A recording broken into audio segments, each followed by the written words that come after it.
Good evening, and welcome to the Everwind Chronicles, Chapter 7. Still in exile. Still in exile for the good of the kingdom, as we were saying last time. Hope everyone is staying sane and, of course, staying safe. I hope that you are all finding lots of toilet paper.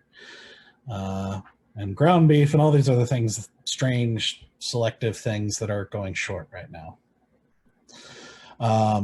We are short one player for the moment, but he is running late and should be joining us soon. But in the meantime, we're going to jump right in. So when we last left off, the party who had discovered the missing children of Midreach and confronted and killed Duke Polton had struck a deal with Lord Greenwood, a powerful and wealthy governor of Carondia. Struck a deal with him to send the children to one of his estates toward the north, almost to the Pale Mountains. A sort of remote estate where they would be safe and cared for and provided for and guarded. And so after sending them off, Greenwood also allows them to use Eldergate Manor, a very fancy house in the Leaf District of Elduin, the capital of Carondia, as a sort of base of operations so that he knows where to find them when he needs them for further work as time goes on. On the way back to Elduin, however, they encounter a woman by the name of Sister Kiri, who is a priestess of Ixie, the goddess of luck. She entreats them for help dealing with a problem in her little area of the wilderness. She had fallen on hard times and needed to sell a particularly valuable magic item she had in her possession. But the items of value she had were kept in the old Temple of Ixie, somewhat back from the road, which had been taken up residence by a banshee. When they arrived, they had to play a game, which she said that they had to beat Ixie in a game of luck in order to gain entry to the temple. After several attempts and failures, Valen is able to win the game and gain entry to the temple, where they face not only the banshee but also a ghoul who had also taken up residence, and they were apparently lovers in their living life. After a deadly battle with the couple and wiping them out, they are rewarded with Sister Kiri's second item of value, a bag of holding, much needed by almost any adventurer or traveler. They then accompany her back to Elduin, where they find out that the merchant she had made an arrangement to sell her item to was none other than Irada, the merchant who they had rescued earlier in their adventures, who had set up a shop right in the middle of Elduin and seemed to be getting off the ground well. They also then went to Eldergate Manor, finding it staffed by 4 different servants of each of their own purpose, and the head servant Robert, who filled them in on what they did and how it worked there, finding themselves in a veritable mansion with a courtyard and fine china and just very expensive furniture and decor. It is very obviously a place of wealth and power. And as they are eating a very, very nice dinner provided by the house chef, a knock comes at the door from a mysterious man claiming to work for someone named Hadressa, who wishes to meet with them and discuss a possible job. And that is where we'll pick things up. So as you had answered the door, again, you see the relatively short human man. He's probably no more than 5 foot. He's quite short. He's middle-aged with a very finely trimmed goatee, very straight hair that comes down to about chin length, neatly parted under a nice cap, with not noble level clothing, but very nice, well kept, pristine clothing. Of kind of a dark burnt orange and red in different places. As he stands straight back and says and clarifies that you are who you are indeed, as he says, the group that slew the shambling mound outside of Echelon. He says, my employer, Hadressa, would very much like to see you on a matter of some urgency. Are you open for opportunities for employment? DM, just a quick question before we get back into that. Just to reset the scene, did we answer the door, or did Roberto or Robert, did he lead the guy in? To the Robert answered the door and said there was a visitor for you, and I honestly don't remember who answered the door. So I think Asura answered the door. I think so. Okay, then Asura is at the door. All right, that's what I was trying to remember, is if we had all went to the door, if he'd come to the table or what. So yeah, no, I definitely answered the door. Sounds about right. All right.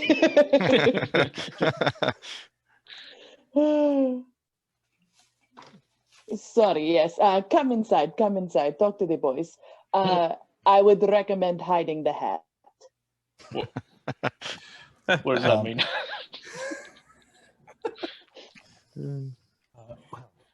If you insist. He takes the hat off and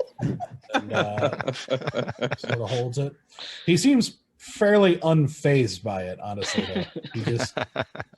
He walks. He's very prim in the way he walks and everything, and just follows you into the dining room. And says, "My greetings to you all from my employer, Hadressa. She wishes to seek audience with you on a matter of some urgency in terms of perhaps engaging you for employment. Would that be something you are interested in?" I think so. Possibly. Is she putting on a play or something, like or it's like a poem? Like what kind of audience is she looking for? She seeks audience with you. Are we putting on the play? Does she want like bards and actors?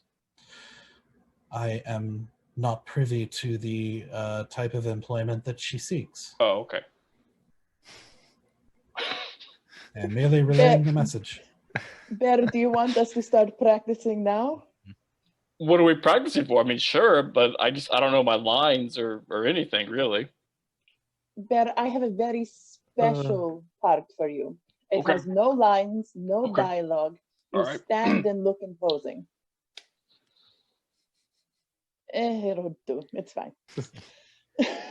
You'll play tree number 3, okay? Tree number 3. Number 3? Oh, yes. The promotion. A promotion. There you go. You said your employer's name was Hadressa? Indeed. And what line of business is she in? I mean, to be calling upon us, which brings to the point, I think we need a name instead of adventuring group, but we can work on that later. Sell swords? If you call me a centaur one more time, I don't care how lucky you are now, I will take you out. I would actually like to know your name, short man. My name is Rollo. Pardon, can you repeat that? Rollo. Rollo. You're my favorite chocolate. Round thing with caramel? Uh-huh. Alas, I am unfamiliar with that particular delicacy. You've lived a very, very sheltered life. So, Rollo, when should we speak to Hadressa? Do you have any other information for us, or is it just, yes, you're hired? When are you able to meet with her?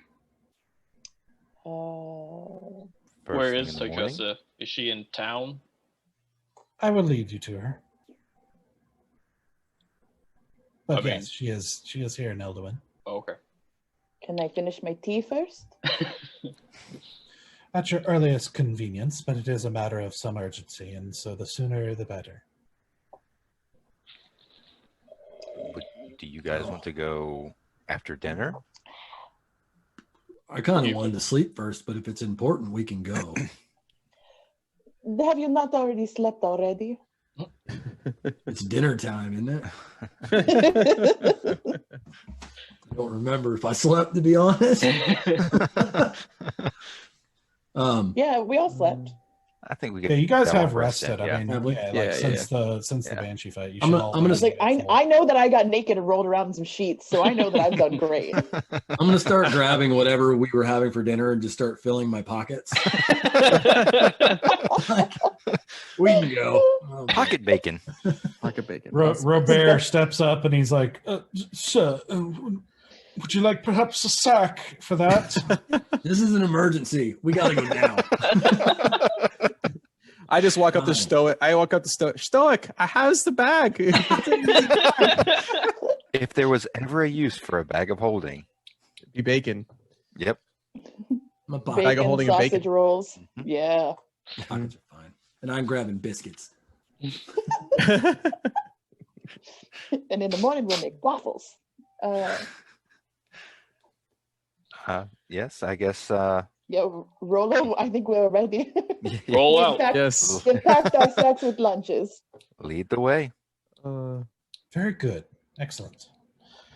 So he turns around on a heel and starts walking you out, and you guys file out back into the streets. He leads you. It takes a little while because he leads you out of the Leaf District, through the just past the just north of the central marketplace, and into an area of town called the Barrel District. And the Barrel District is a place where a lot of warehouses and there's like a lot of like kind of commercial oriented buildings there. Not as many living quarters or anything like that. But there's a lot of places of business, like where trading merchants might have offices, or they might conduct business there, or have warehouses and things of that nature. He leads you into this, as evening is starting to, as the sun is starting to get lower. You're starting to get into twilight now. As he leads you, and you see throughout the Barrel District, at night seems to be a lot less populated than the other streets throughout the city, as generally these cities quiet down at night for the most part anyway, but the Barrel District especially is quiet, as business is typically conducted throughout the day. What you do see occasionally, though, are guards kind of patrolling, just usually one or two, and just occasionally, nowhere near the level you saw at like the Leaf District or even the Central Market or any of those places. And so he leads you kind of in this winding path through these warehouses and kind of through this kind of empty, for the most part, empty district and everything. And he is kind of walking you down this little street, about to cross another thoroughfare, and he stops and he says, he turns to you guys, and as another guard is kind of walking down the thoroughfare behind him, he turns to you and says, I understand that we have only just met, and I am only a messenger in this particular case, but I hope that you will allow or indulge me in a bit of advice. Would that be all right? I guess. By What's all the means. advice? When you meet with her, do not try to deceive her. Not because of any potential consequences of attempting to deceive her, that is not how she operates, but merely because in all the years I have served her, it seems to me impossible to successfully deceive her. And if you are able to earn her trust, that trust can be very valuable to you. Do we look like dishonest people? Or do you just tell everybody this story before meeting her? As judgment calls for it, yes. I did not mean to imply any assumptions. I assume nothing. Simply to give you advice for the best success for you in any of your endeavors with her in the future. I appreciate your honesty. Very good. He then turns and walks across the thoroughfare as the guard had passed by. He's down the street now. He then turns and leads you across the thoroughfare into another kind of narrower alleyway where he leads you about halfway through it, and then abruptly turns to the right and opens a small door in the side of. After you open it, you walk inside and you see that it seems to be a very large warehouse, and it seems to be abandoned at the moment, but it is full of boxes and barrels and just all sorts of things. As he leads you through, he kind of leads you winding through these boxes and barrels to another doorway where he opens the door and stands aside, holding out a hand for you to enter. Can we look around? I mean, there isn't like people hiding behind the boxes. Like, we're not walking into a setup, are we? Make a perception check. Gladly. While you're doing that, I natural lean 20. over. Ooh, Good. nice. See? First roll. That's how we're going to start the night.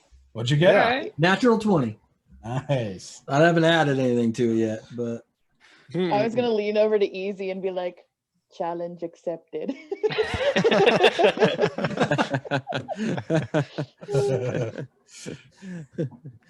Nice try, Fraulein. Nice try. I had a feeling that's what you were waiting for too. Yeah.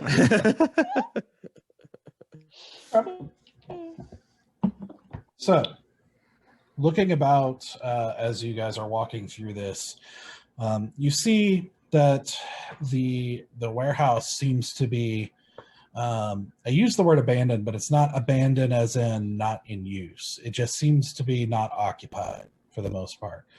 It definitely shows signs of use. Like, this is very much in operation at the moment. There's just nobody here, at least that you can see. You're keeping a very sharp eye, looking around as best you can and listening and everything like that, but you're not able to detect any sort of like movement or presence that you're aware of besides Rolo and you. No danger that I can tell. So Not that you Robin's can in see. danger. All right. All right, you guys going in? I think we're safe, guys. Yep. I'm just gonna take out one of my tiny little daggers, just one of them, tuck him in my sleeve. You walk in,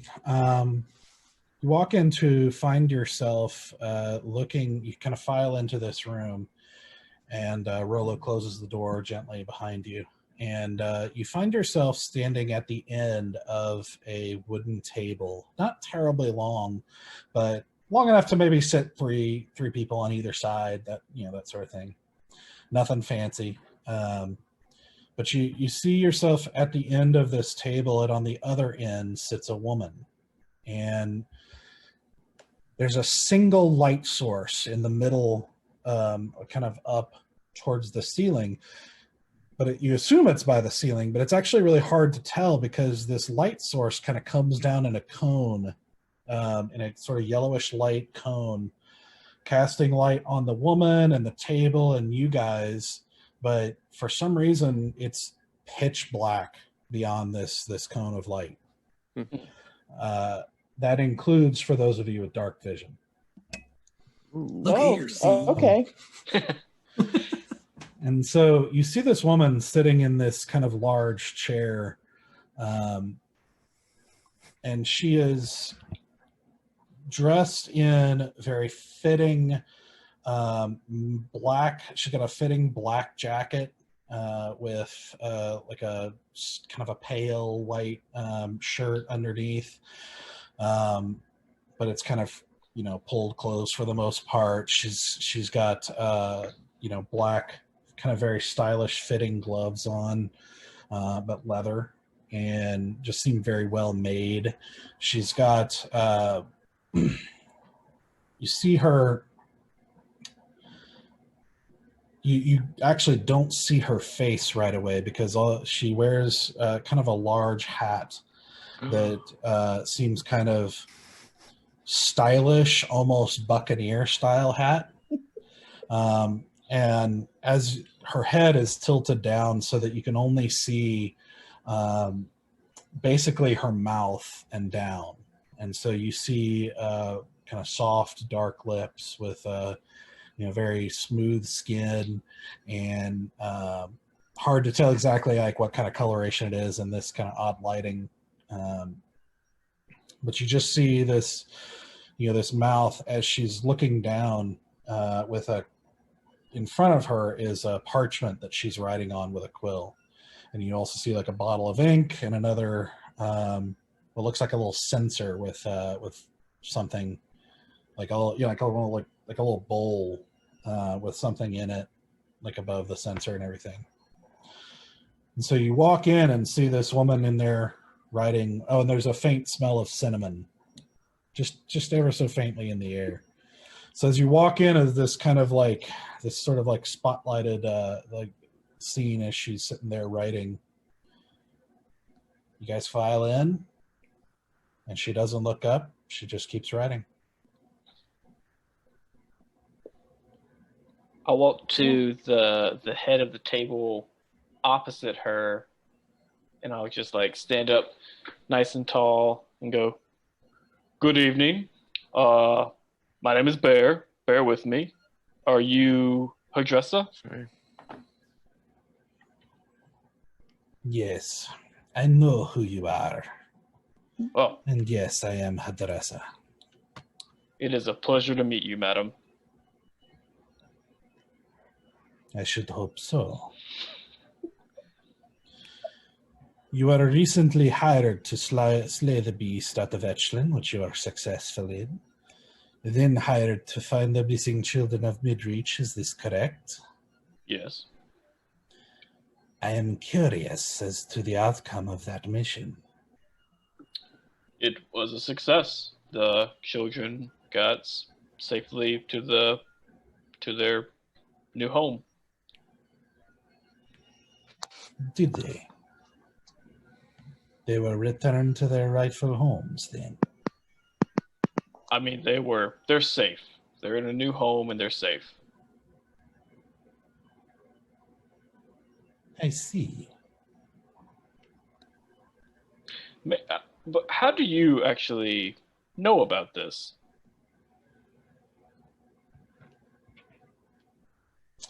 She doesn't. One of the things you notice in talking with her as this conversation continues is that she pauses, like for a number of seconds, like before she answers anything. There's like it's almost unnerving in a sense, like because most people when they talk are uncomfortable with silence. She doesn't seem to have that problem at all, and so she continues writing. My own heart. Mm-hmm. She just kind of continues writing for a second and says, did you not have a very public confrontation with the former Duke? We did. That's true. There you have it. All right. Your messenger Rolo says that you have a mission for us, possibly. Possibly. Well, as you can tell, we are highly recommended. We kill all the things. We rescue all the people. You could not find a better group of adventurers than us. Adventurers. Is that what you call it? I look around at Asura, just like for like a... Yeah, adventurous. Yeah.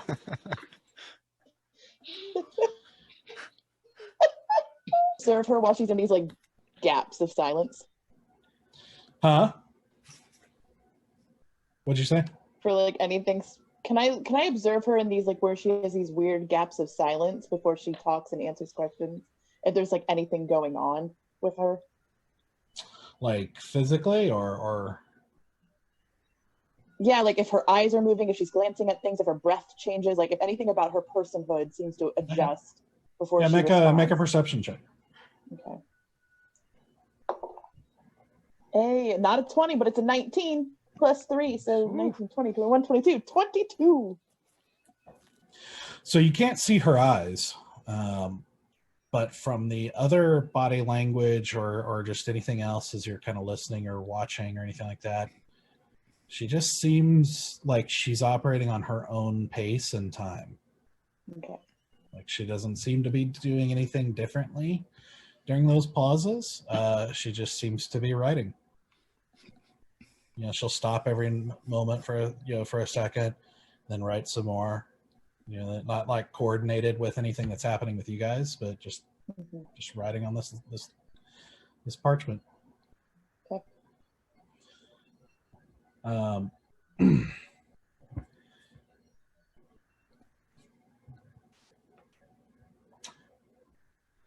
There is a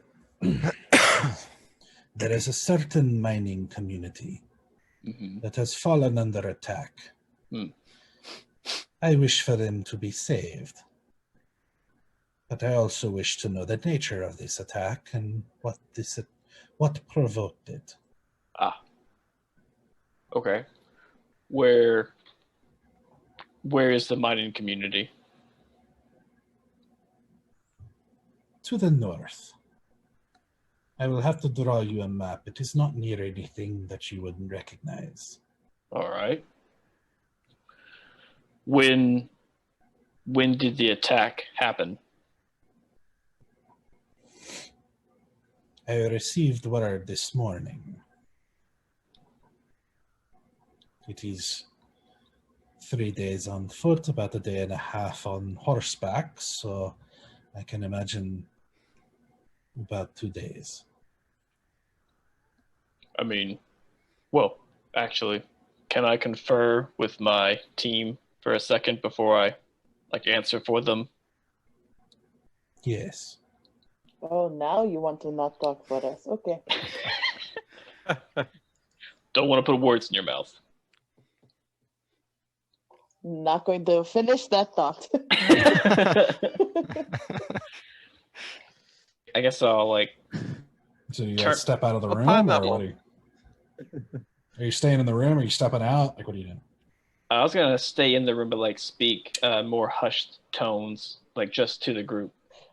Huddle. All right, guys. Hey, yeah, let's absolutely huddle. This is fantastic. Okay. All right, we're huddling. Don't let her see your face. So See how she likes it.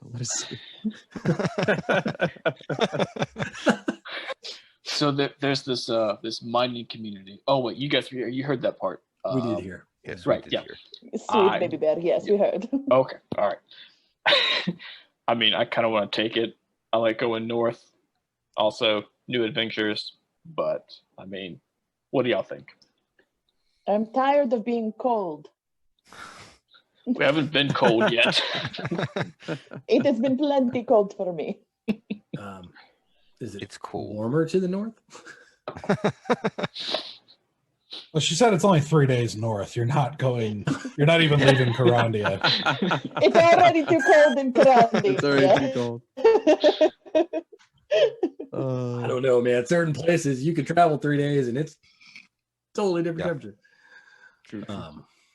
Clearly, she's well connected or resourceful because we only just got here and she sent her messenger to retrieve us.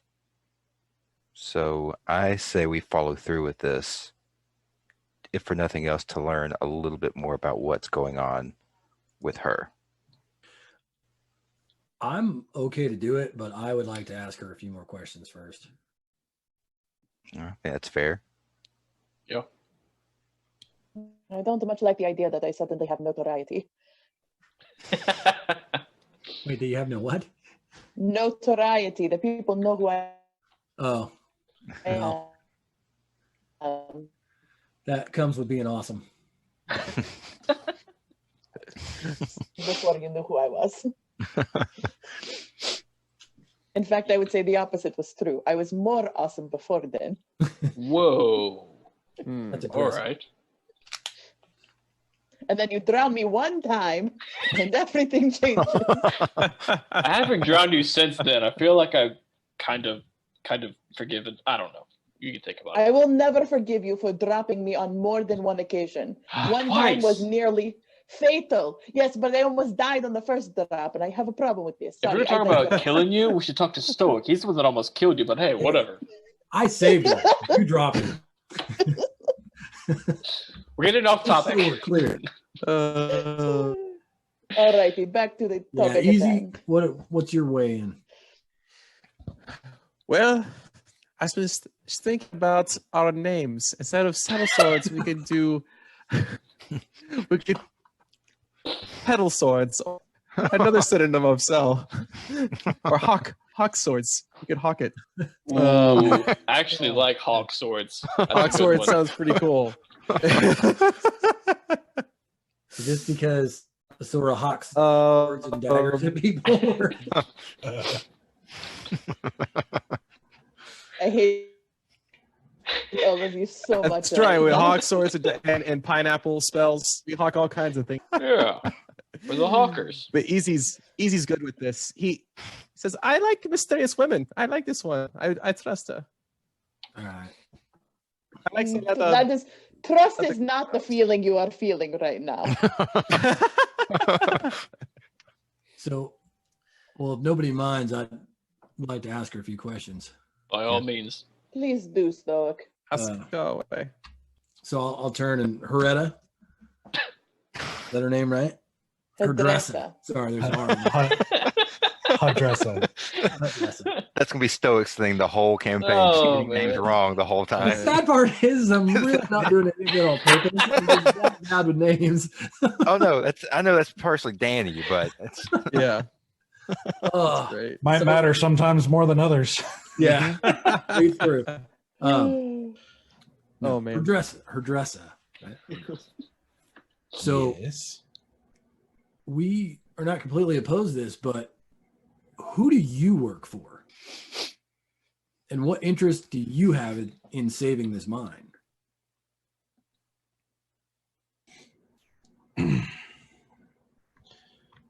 Who I work for or work with is not information that is necessary for you to know.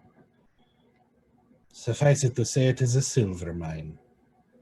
So, which is good enough information for me because you pretty much just told us that you are working for somebody. We just don't need to know who it is.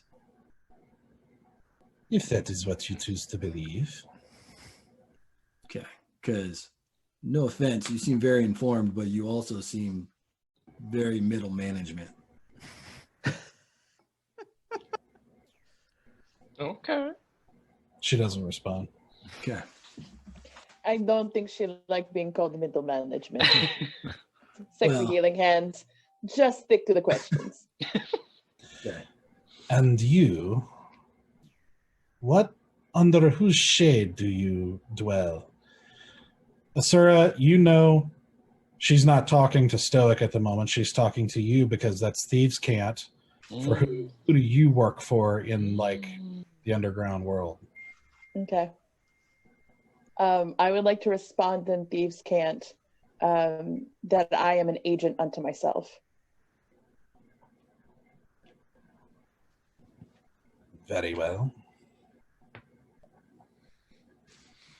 It's a rogue. Oh. Rogue. Tell me, a paladin of the Silver Flame comes to Elduin on business or of his own accord? I mean, a little bit of both, I suppose. Do you know us? Do you know the Silver Flames? I know of you. Really? That is very interesting. But yes, a little bit of both. I also know what the Silver Flame does, Really? and it is seldom stabilizing to a city. I mean, I guess it depends on the city.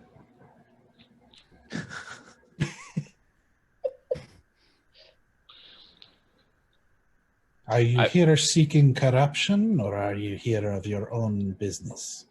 I never seek corruption. I only seek to stop it when I find it. Very well. I just look at her like very like suddenly unsure, like very curious and mistrustful of her.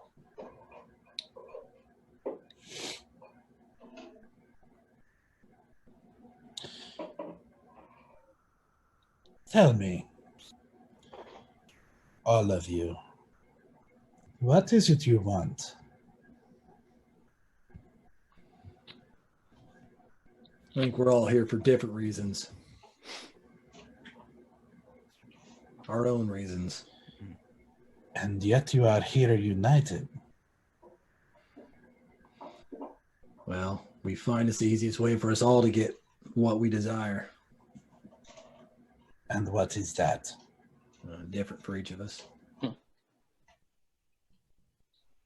In Thieves' Cant, I'll tell her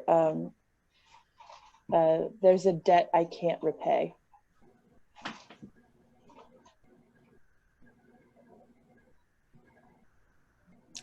She replies again in Cant, money? Question mark. More valuable than money.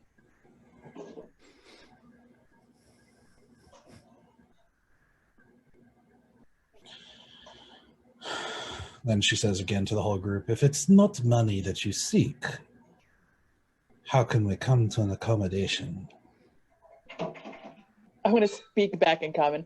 I did not say I did not want to get paid.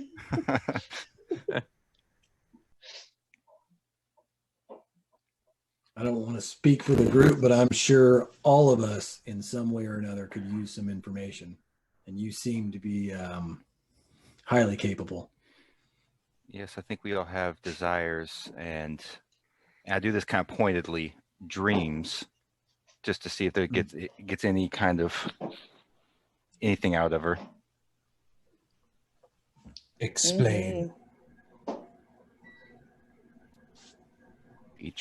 Each one of us has something we wish to achieve.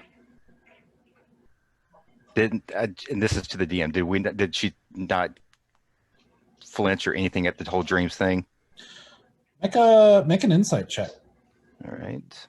Can I go with him on this one? Because Sure. the minute he said dreams, I perked up too. Sure. That is a total 20. Yeah.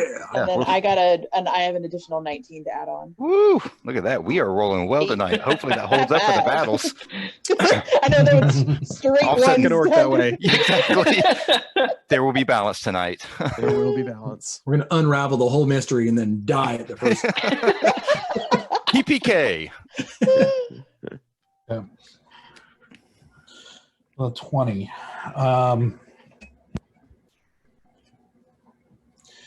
You can't. It is very tough because so with this insight, what you can tell for one is that you're starting to get the impression that everything she does is under her control. Mm-hmm. Like she is relaxed and intentional and not bothered, like not phased by almost anything. So it's very hard to tell. You kind of feel like you saw her stop writing for a second when you said dreams, but she's been doing that as well periodically. So it's kind of hard to tell for sure if that's what triggered it or not. So pretty much I needed a 30 to figure out if there's anything going on. She's a very guarded person. That is an understatement. And I thought I was guarded. Okay. Information, you say. This is far more valuable than gold. In many cases.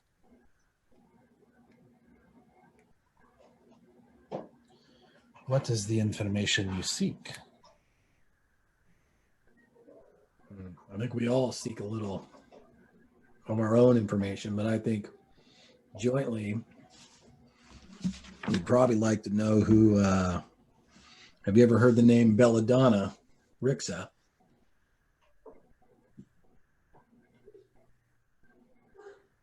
Belladonna Rixa? What is this name to you? A mystery at the moment. But it follows us. Follows you how? Her name keeps coming back to us in people that we meet and encounters that we have. She seems to be able to possess great powers, powers of life and death.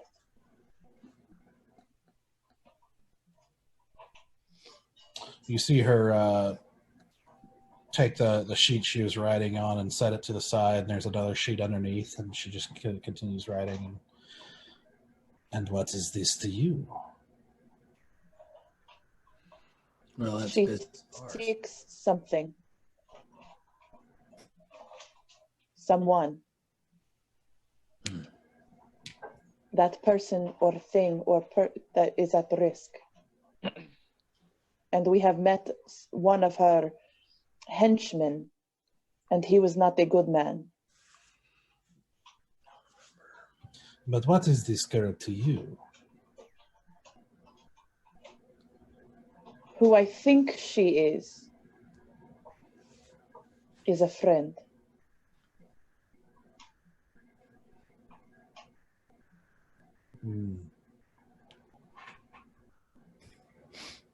But what should you care about magic or children or anything if this person is someone to you?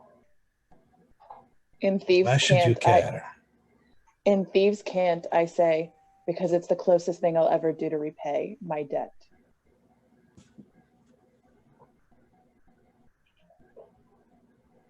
You see just kind of like a subtle like nod after another moment of silence and everything. After you say that, she just kind of nods.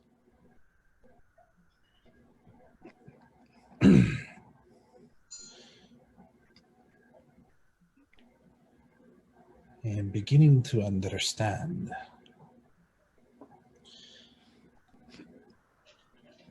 Perhaps. But it is a curious thing that such a group would be brought together, claiming to be sellswords, yet caring so little for gold. I bite my tongue so hard not to react to the word sellsword. Like everything in my body like just tenses up. I think that we understand the importance of money. It's a means to an end. Oh no, I understand the importance of money. Yes, that is what I just said.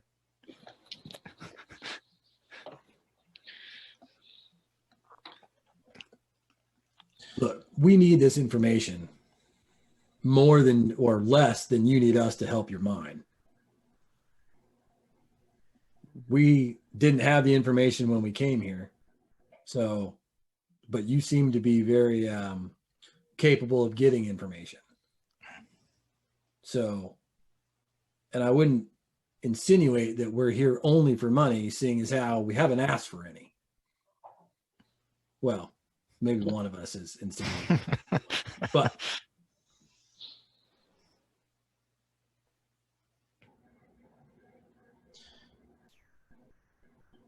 yes. I merely commented on how curious it is that sellswords would value money so little, even before meeting me. After all, was not the bounty on finding young Selena and the children the highest bounty you've ever encountered? Well, you tell us. You seem to know more about us than we do.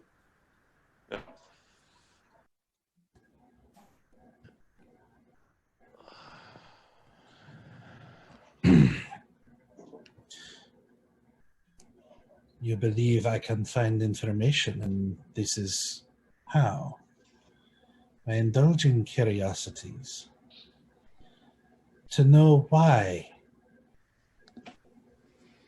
a group who had been hired for a fortune would then find the children guarded by mere fairies and an old couple. And then she lifts up, and this is the first time you see her eyes as she looks directly at you. And there is nothing like that you can tell. There's nothing magical or unhuman about them, but they are piercing. They're like this steel gray, and you just feel like she is looking straight through your soul. She's like, driven by gold, you would go and find the children easy to take, and yet agonize for hours, and decide not to do what would get you paid, but instead cause you much trouble. I want to know why. Maybe we like trouble. I want to mimic her eyes. Can I mimic her eyes? Do a performance check. Okay. Yes. Okay, all right, performance. All right. So 16 plus 2, so 16, 17, 18 total. More or less approximation. Like it's you know, they're gray, they're fairly close. Mm-hmm. They're very unique though. Like I said, they seem like human as far as you can tell, but they're just a very unique, striking gray. Like just silver almost.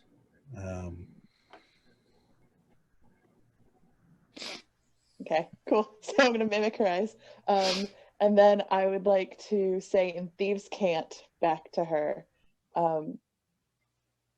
we have each been haunted by a vision, a dream.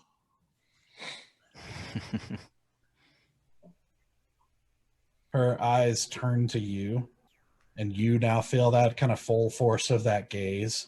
Mm-hmm. And as somebody who wants to hide more than anybody else in the room, you probably find this the most unnerving. Oh yeah. Oh yeah. I hate everything about this. I am like everything in my body screams like I need to run away and get into that the darkness. I need to bolt into the darkness now. And I start to scooch back a little bit, like ever so slowly, like my body like instinctively starts to back up ever so slightly while I'm still staring at her. She, without dropping her gaze, she puts the quill into the inkwell, and she like leans forward and steeples her fingers and says, "You will tell me of this vision."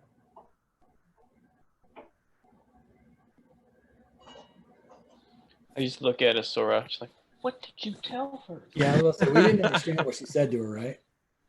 Because I'm speaking in Thieves' Cant. Yeah, just can't. I'm just gonna give Zora a dirty look. I'm gonna look to the boys, and I'm just gonna say I'm sorry. And in Thieves' Cant, I'm gonna tell her. In Common, I'm gonna tell her the entire story of the dream that we had. Okay.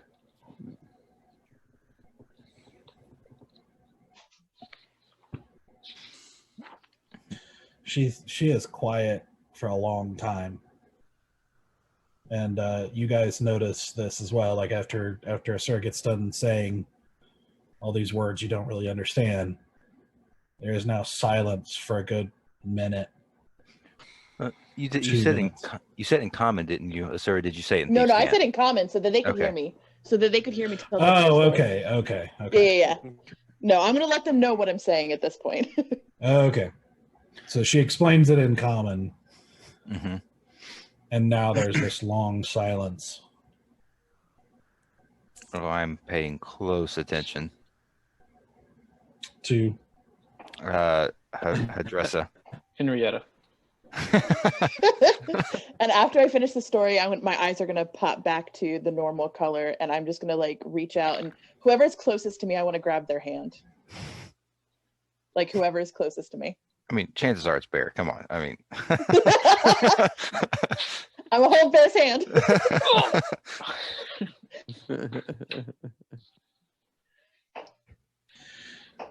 Is this the first of such visions for any of you? Yes.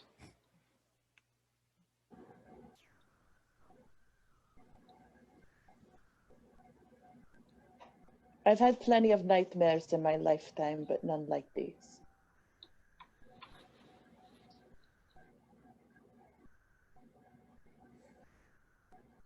And the voice who spoke to you, can you describe it?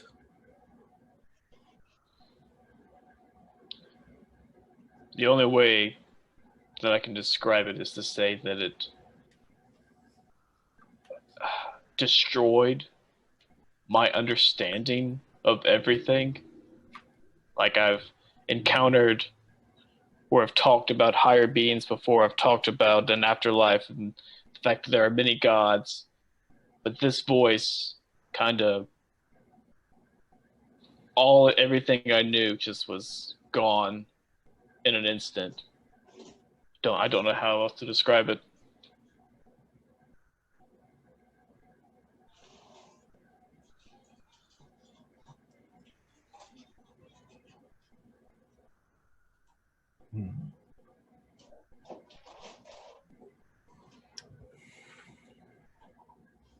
She picks the quill back up, writes something, this time a lot quicker, like just for a few seconds, finishes it and starts like folding the papers in front of her, and she takes the little bowl that's been there and kind of pours it out. You can see it's wax now.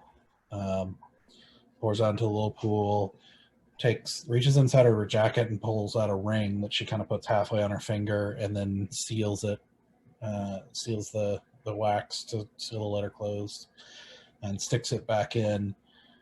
She hands the letter off into the shadow and then comes back without it.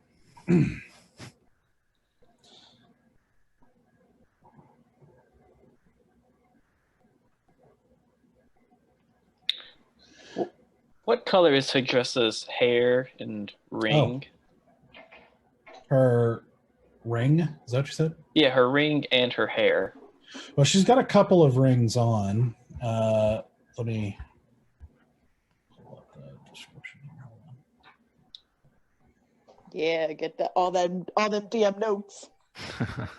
Her hair, however, is long black. Like, Okay. probably comes halfway down her back, you'd guess. And it's curly, like, kind of like larger curls, not like really small curls.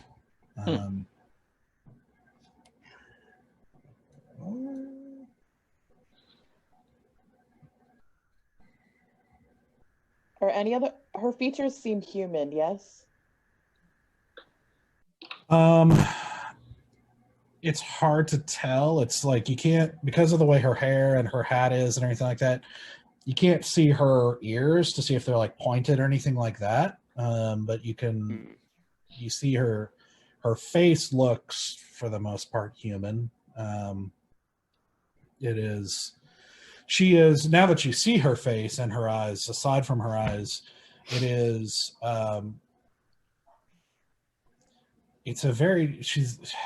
a weirdly ambiguous face, in that she's one of those women that you've probably seen in real life where it's like almost impossible to tell their real age. Like, they could be middle-aged, they could be late 20s.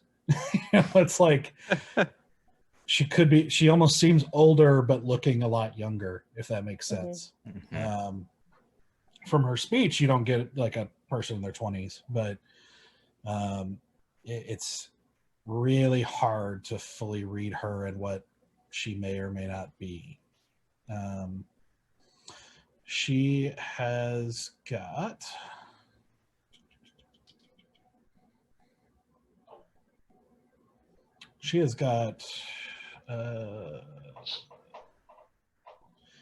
so one ring is kind of almost like a really, really dark red, like a maroon but darker, with this sort, you can't really see it without getting up close, but it seems to have some sort of purple symbol on it. Not like an amethyst, not like a jewel, but like some sort of purplish symbol on it. Another one seems to be lighter metal, almost white. That's got like a little blue jewel on the top. She's got another one on the other hand that looks like it looks almost made out of leather.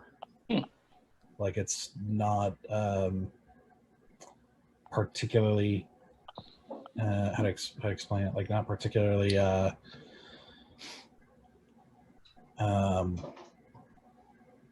like fancy or have any decoration. It almost looks like a leather, like a rope, like string or thong, if you will. Yeah.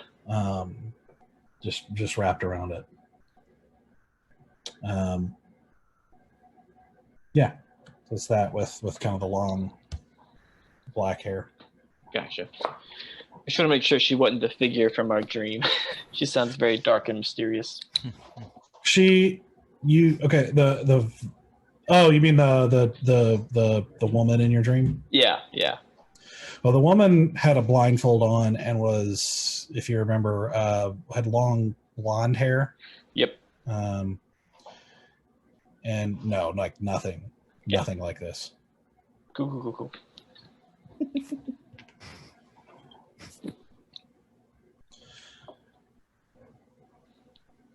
Hmm. Is it? Are you making the choices you've made because of this dream?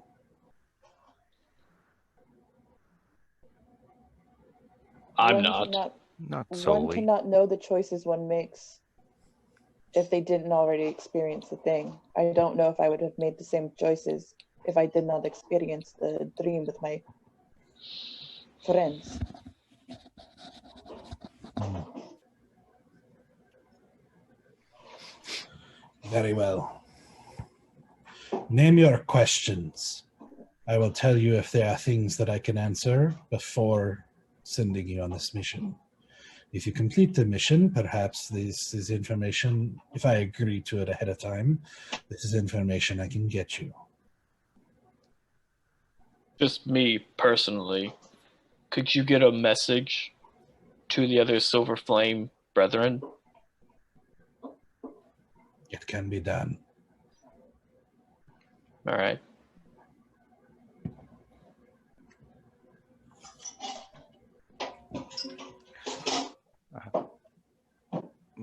Believe we still need to know about this belladonna rixa. Is that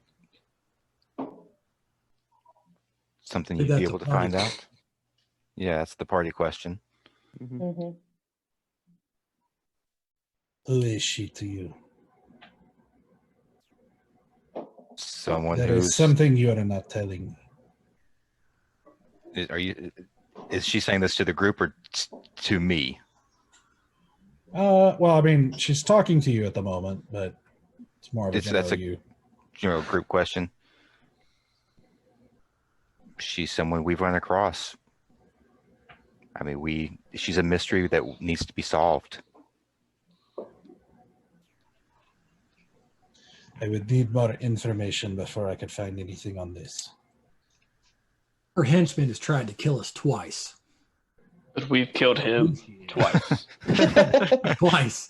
But we'd Still really hasn't like to know taken. more information about the people trying to kill us. Is really what it boils down to. Twice. Yeah, twice. Hopefully, third time's a charm. Yeah. Right. She thinks for a second. And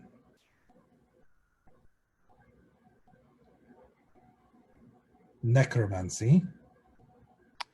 Ah, It would seem so.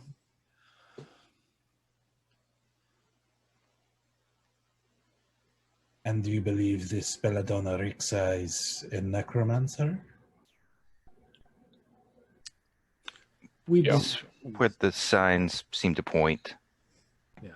Or at least she has necromancers in her employ. This is true also. She's involved somehow. We don't know how. there's always two, a master and apprentice.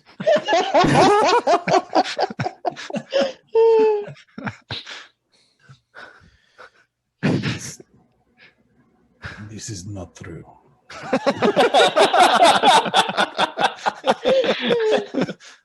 I was looking back through my notes. Do we have that guy's name? The necromancer guy? Nah, he's just the guy we killed. Okay. Just wanted to make sure. I didn't know if I didn't write it down or if we didn't get it. No, we've never got this guy's name. We just think we keep started- killing him. I think we started getting people's names because we learned from that to start asking for those things because that's important. You would think, but remind me to tell you what else you overlooked recently. Oh no. We got Oh it. no. Oh no. It's a lot. Oh. That does hurt. Now I'm scared. Yep. Oh boy. Yeah. Anyway, She takes another, like, there's still another piece of paper, like it's like a little very, very small stack in front of her, and she tears off a piece of it and writes something like short on it and hands it off again into the shadows and comes back.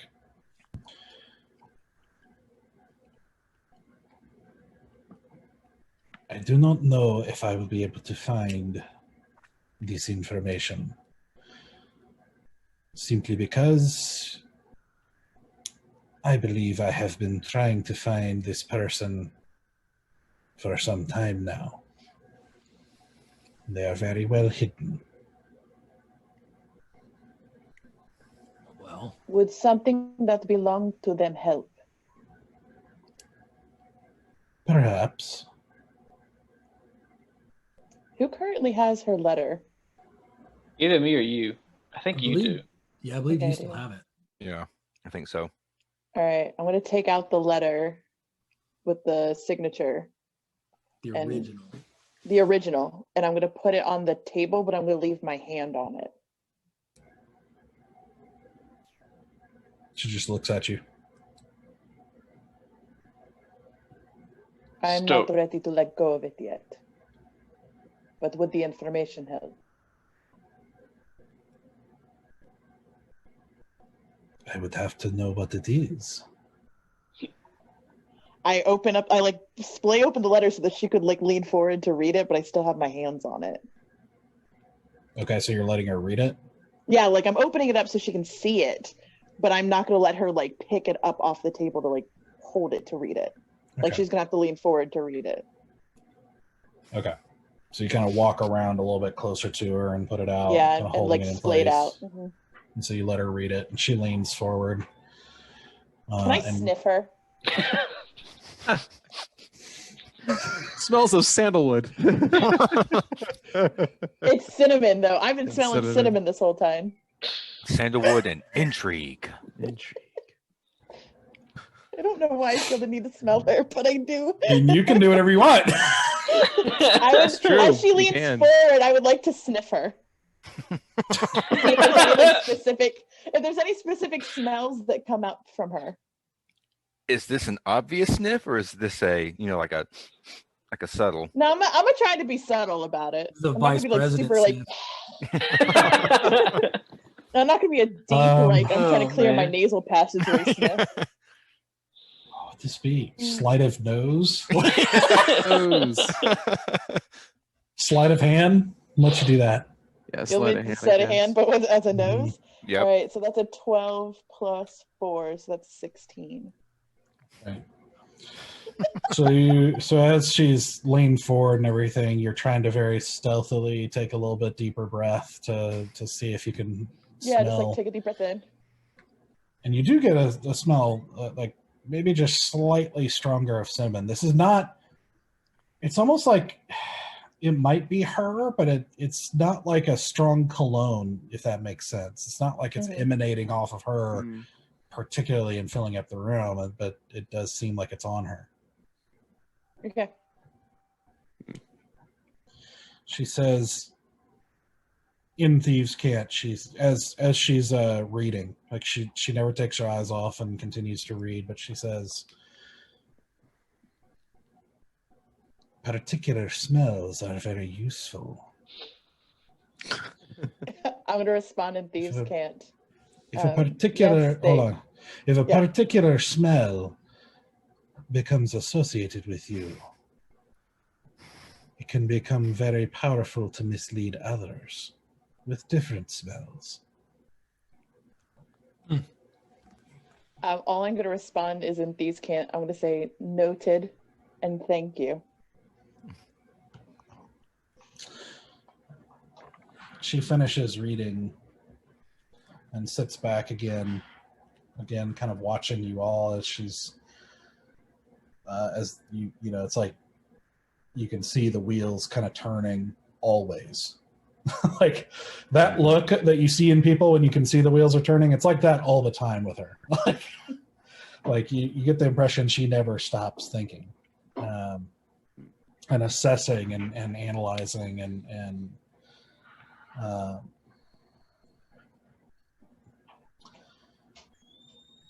so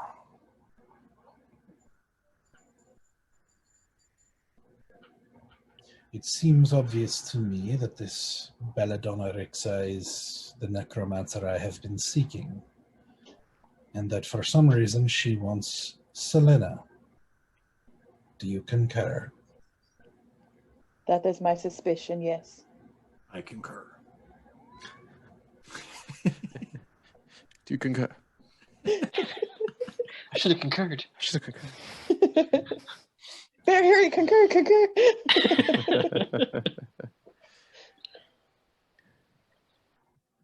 You have sent her off to supposed safety. But that is not the ultimate destination you have in mind for her, is this not correct? It is up to her where she wants to go. We would prefer that to be safe, but it is up to her. She kind of gives you guys a keen look and says, but in the woods, did you not discuss an ultimate destination of the Feywild? It was an option. And you guys realize at the moment, she has no way of knowing that. I don't like her. I know. I know character. I'm going to tell her I don't like you. Like, Oh man. I haven't liked her since we walked into this place. Yeah. Strangely enough, I really like her. She makes me so uncomfortable. And yet I'm very intrigued by her existence. Oh, I there's a hate lot. every second of it, but I'm super intrigued.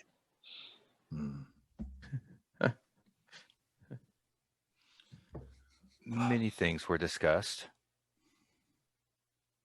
Many destinations, many options.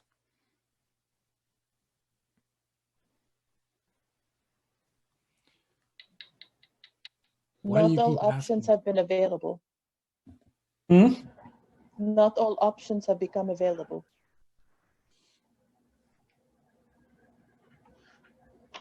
She is not the only one we seek. Belladonna. No, indeed. You have need of another Fey. Yes. Do you know where we can find Storm? No. What's his name? It's the guy. Storm is not the one you seek. Right. Who are we looking for? Cithrus. Cithrus. Mm-hmm. Do you know Cithrus?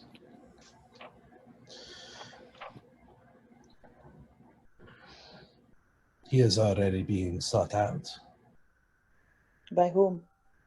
Me. Why you? Why? Is this one of the pieces of information you would like as payment? We haven't got to discussing that yet. Oh, we have been discussing it this whole time. We have, but we haven't made a Negotiating the terms request of the of deal. what we desire to go and free your mind. Now, have we? Have you not requested information about Belladonna? We didn't say for what. You gave that freely. I have not given you anything, for I know nothing. Well, you ask a lot of questions for someone who seems to have all the answers. One who knows everything needs not ask questions. Or perhaps questions are not always for the purpose of seeking answers. Mm-hmm. No, they seem more to impress us or to scare us. I'm not quite sure which one you're trying to pull yet. I can assure you I have no ultimate interest in you.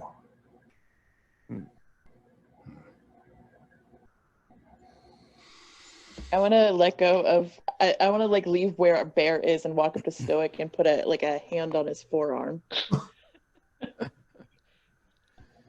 Getting fired up. I just a gentle touch on his forearm. Every danger sense is spiking with this lady. Mm-hmm. As well it should.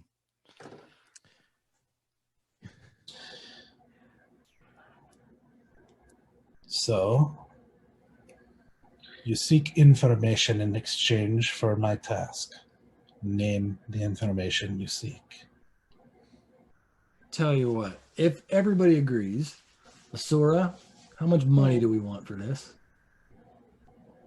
Well, we are going to a silver mine, so I would imagine there's plenty of money to be had. What does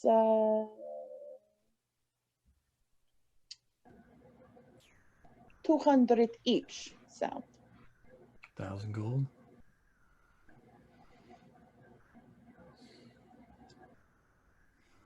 Sounds good to me. What do you What do you guys think?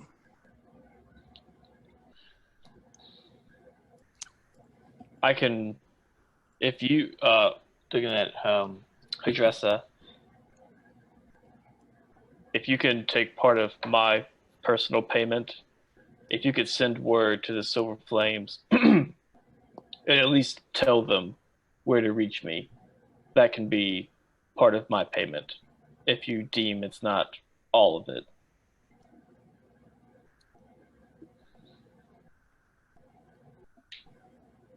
Bear, don't let yourself off so cheap.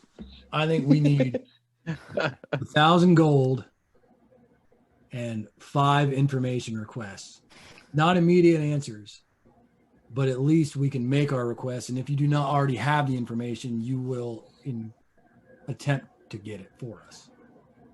So that would be 200 each and 1 question for information per party member.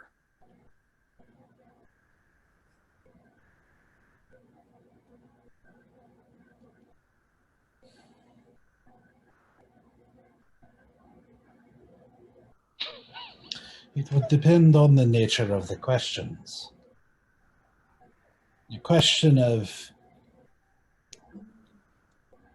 the best place to buy a shield, for example, is a far different question than, say, The whereabouts of a necromancer. Or how is it you know things that are unknowable except for those who were there?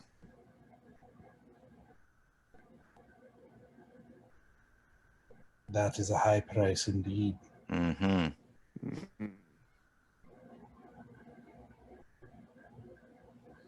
Worth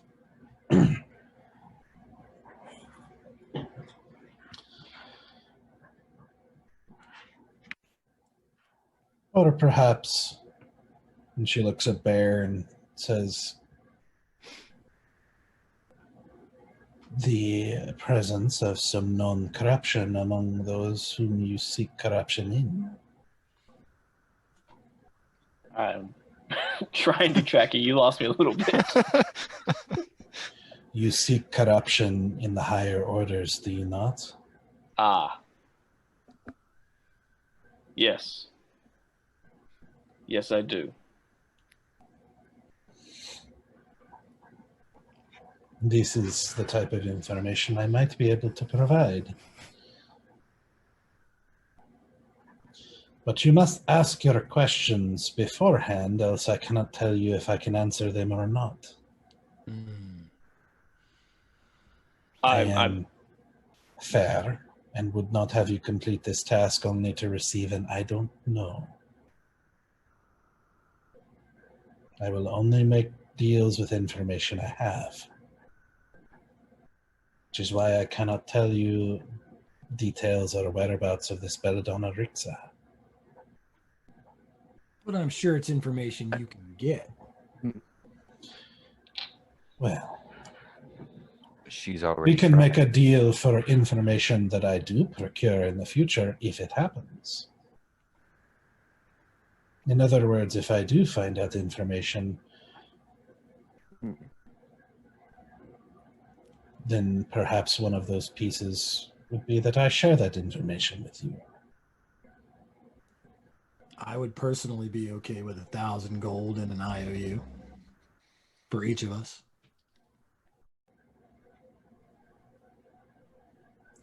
Again, specifics. That Are there is like one something- specific IOU. I would like to Easy. have something here. Yeah. I would like to know everything. I mean, everything. This wand of mystery. Tell me all the mystery. Oh man. It's a good request. It makes pineapple taste. I'm sorry, you're breaking up. I can't really understand what you're asking. You're breaking up a lot. I can't understand you. I'm a wizard. I heard I'm a wizard. The mysteries about my wand of mystery. You are breaking up a lot, I would like Chris. to know. I want to know about my wand of mystery. You want to know everything about your wand of mystery. Yeah, all the mysteries about the wand of mystery. Yes.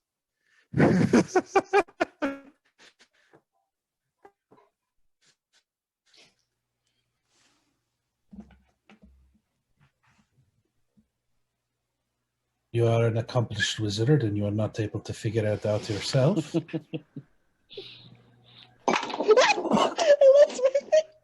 What? Great. We I don't know if you could hear me, but tumble off the cliff. she said to you, Easy, like, you are a wizard and you're not able to find it out yourself. Ah. Some things I'm not so good at. I think humility is a good quality in a wizard.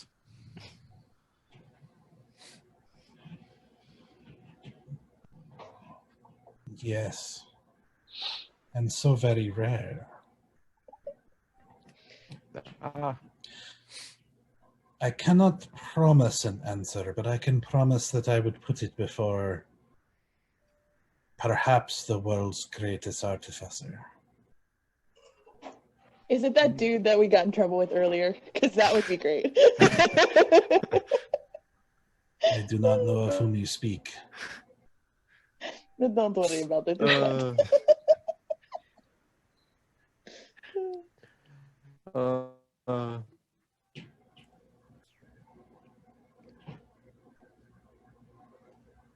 Do you have a request, Balin? Yes. May not be one, and this is meant to be no disrespect, but this might actually be beyond your capabilities of learning, but there is a mystery that it's been a mystery for probably close to 2,000 years. The location of an emerald green, or of an emerald dragon. All you're going to find, all that I've heard, are hearsay and rumors. But yeah, your ability to know things that are unknowable, it seems, would be beneficial in at least procuring a lead.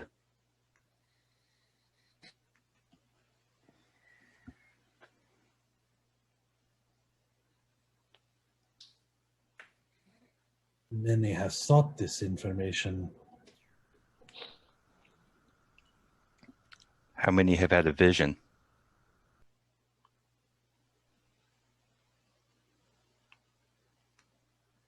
You're not the only one. That would be handy information to have. That is not for sale. Mm.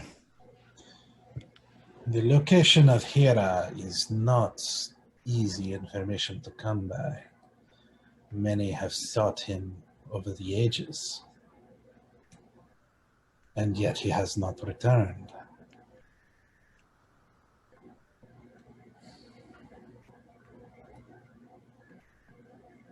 It is another one I cannot promise an answer for.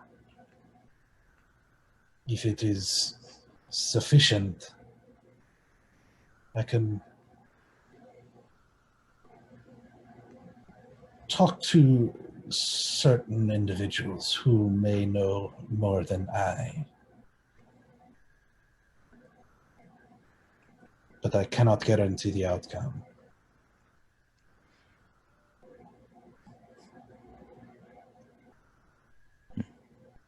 I will understand if this is not good enough.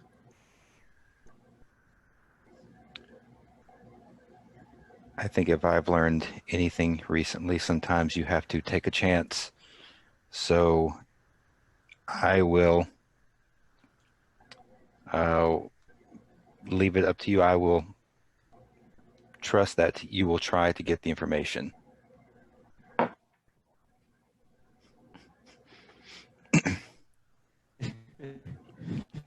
Very well.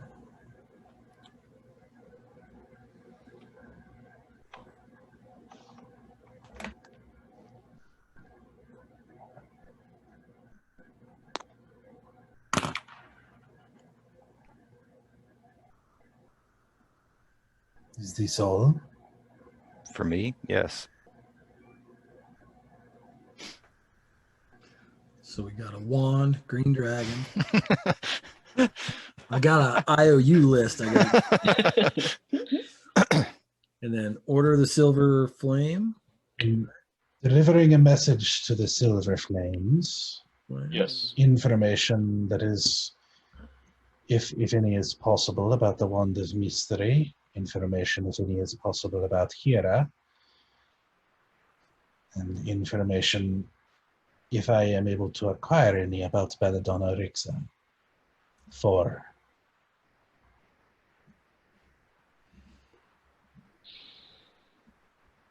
Do you have one?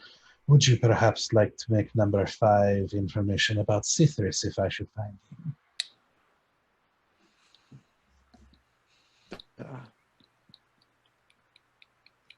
I'm fine with that.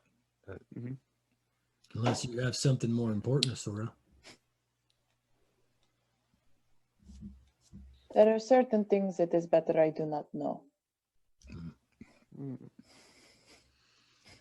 However, and I'm going to say this in Thieves' Cant, I give my question to the boys to ask because I do not want an answer. I want a skill. Skill? Is that what you said? Okay. Yes. What skill?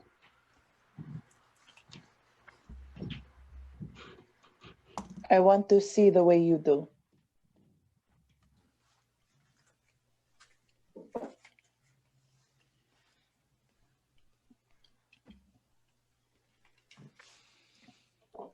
It is not something I can give.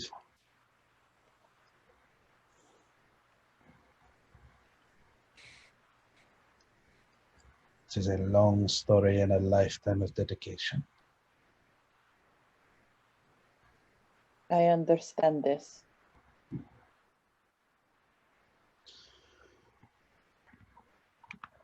The gold, she then says in common again to the rest of you, the gold will come with conditions.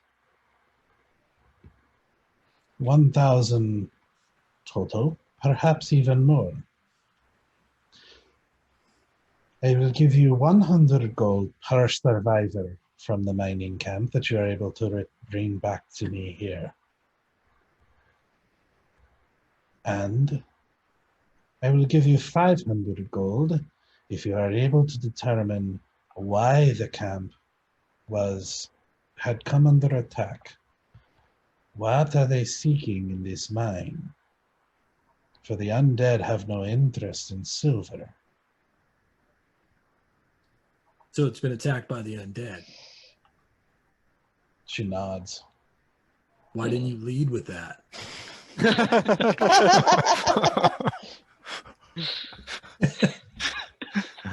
She doesn't answer.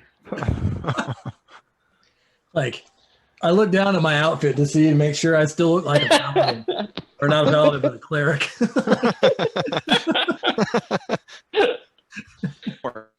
She sees you looking down, kind of like. She says, I believe your companion, and she nods to Bear and says, can tell you that such uniforms do not always mean anything. I just look over at Stoic and kind of shrug and be like, and nod.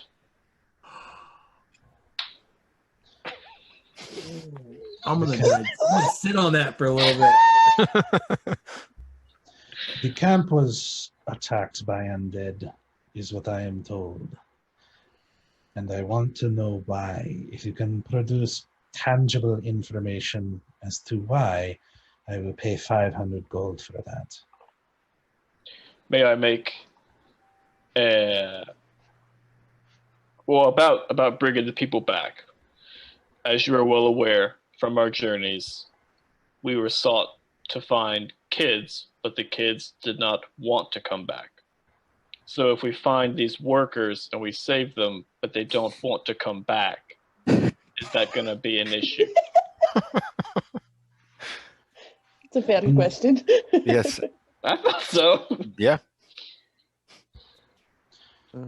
I can assure you these are not similar situations, but I can only pay gold for those whom I lay eyes upon. But they are free after that. They are not bound to me, but they do not deserve to die in that mine. I agree. Okay. Do we give all 5 of our questions? I think we have one more, One more? but that's if we want to use it on Slytherin. It's not Slytherin. Wrong universe, man. Wrong universe. It's all right. Way off track. Dude, that was me trying not to say syphilis. Try to say syphilis. Names are not my thing. Yeah. Sith like Star Wars. Sithris. Gosh. Okay. Thank you. Oh, you I'm know. okay with that being the know, last she's- question. It's the location of Citrus. Yeah, I do have information that I want, but we seem to be on the trail of it. So, and I'd rather earn it myself than get it from someone else.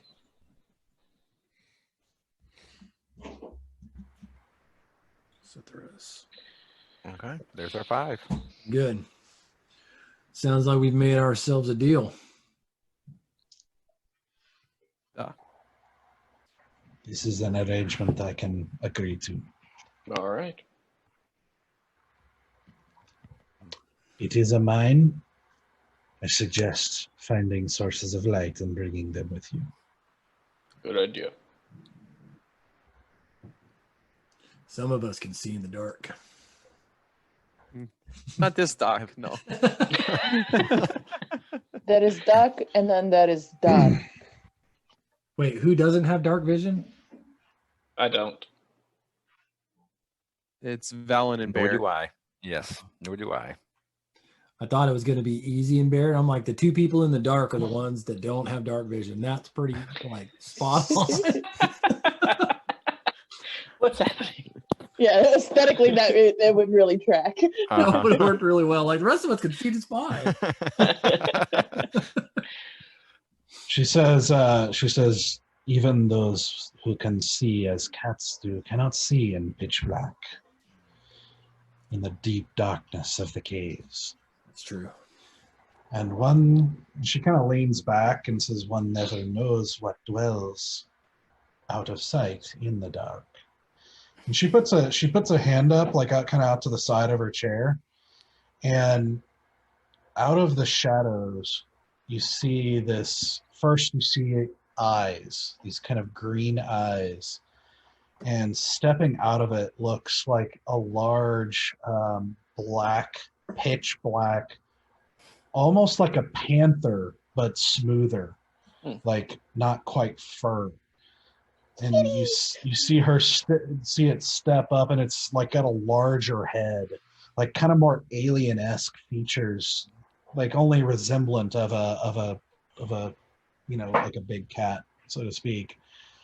And you see it step up as you see tentacles kind of slither around her chair, as she puts her hand out and it comes up and puts his head up under her hand. What? What? Larry knows what this is. Valen probably doesn't, though. I knew that was there.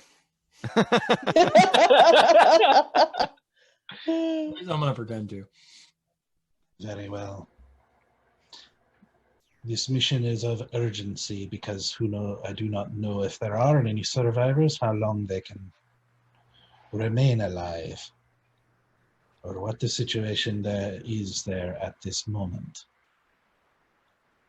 Time is of the essence. Get what you need and go.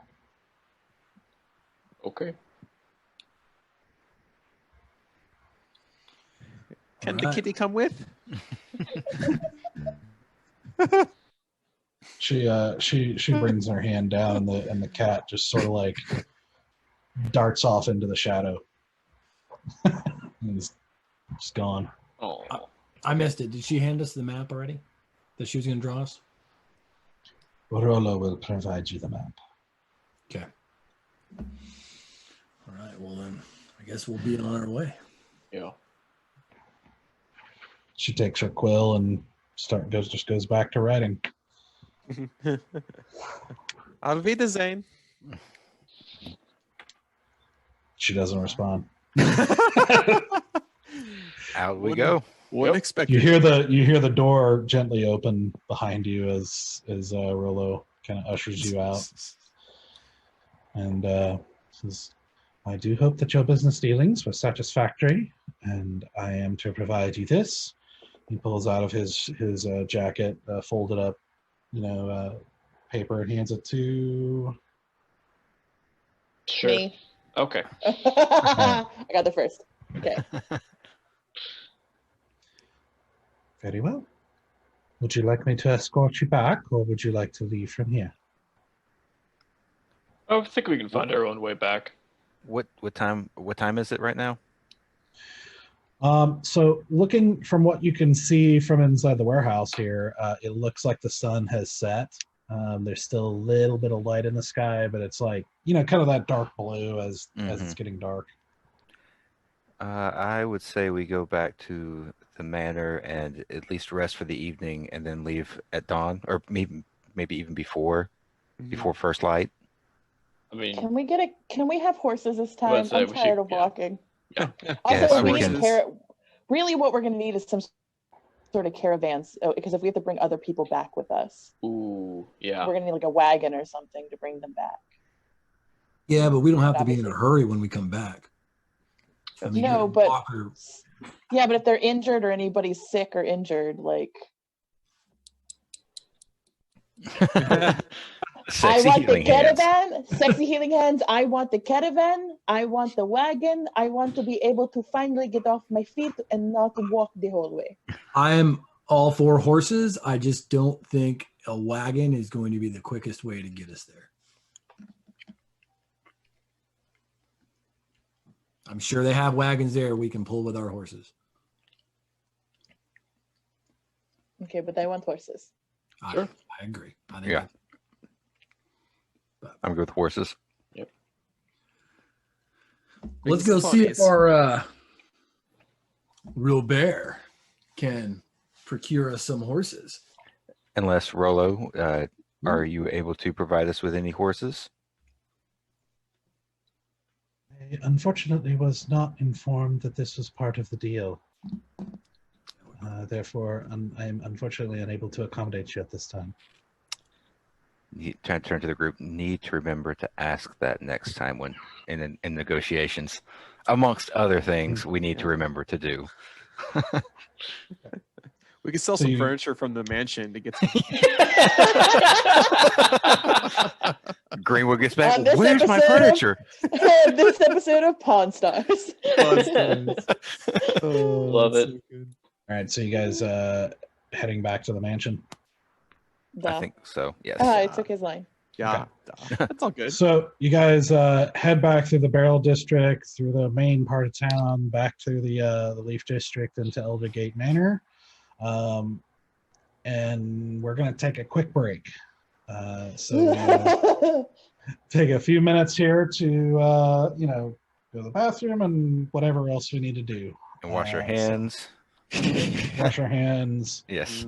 Preferably not go out in public. Yeah. In 5 minutes, yeah. All right, guys, we'll be back in a few minutes. Awesome. Let's see.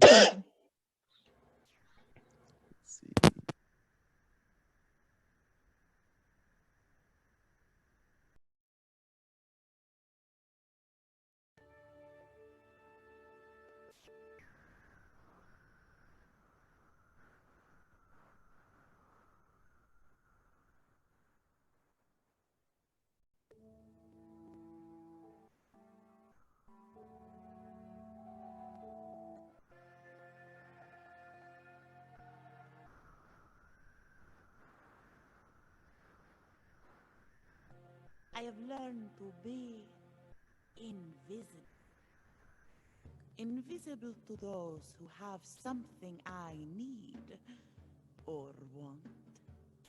Invisible to the guards. Invisible to my enemies. I have even accomplished something no thief before me has. I have become invisible to myself. For I cannot bear to look at my own reflection. But is this all there is to me? Is my invisibility simply matching the hollowness I feel inside? I have to know who I am. I have to know if redemption is possible. So I will use all my power to seek that which terrifies me the most. To truly be seen.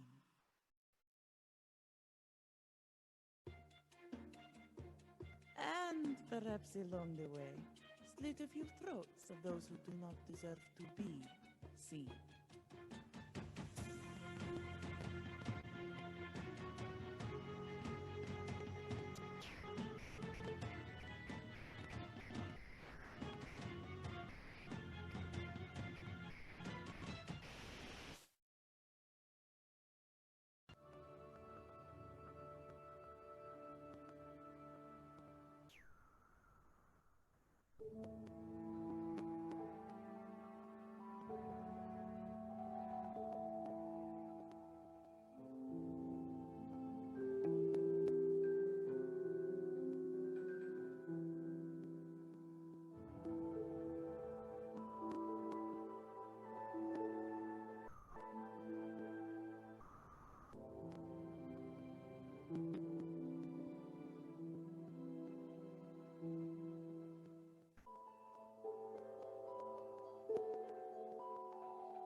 As we jump right back into it, the party has just finished a very intense negotiation with their new acquaintance, Hadressa.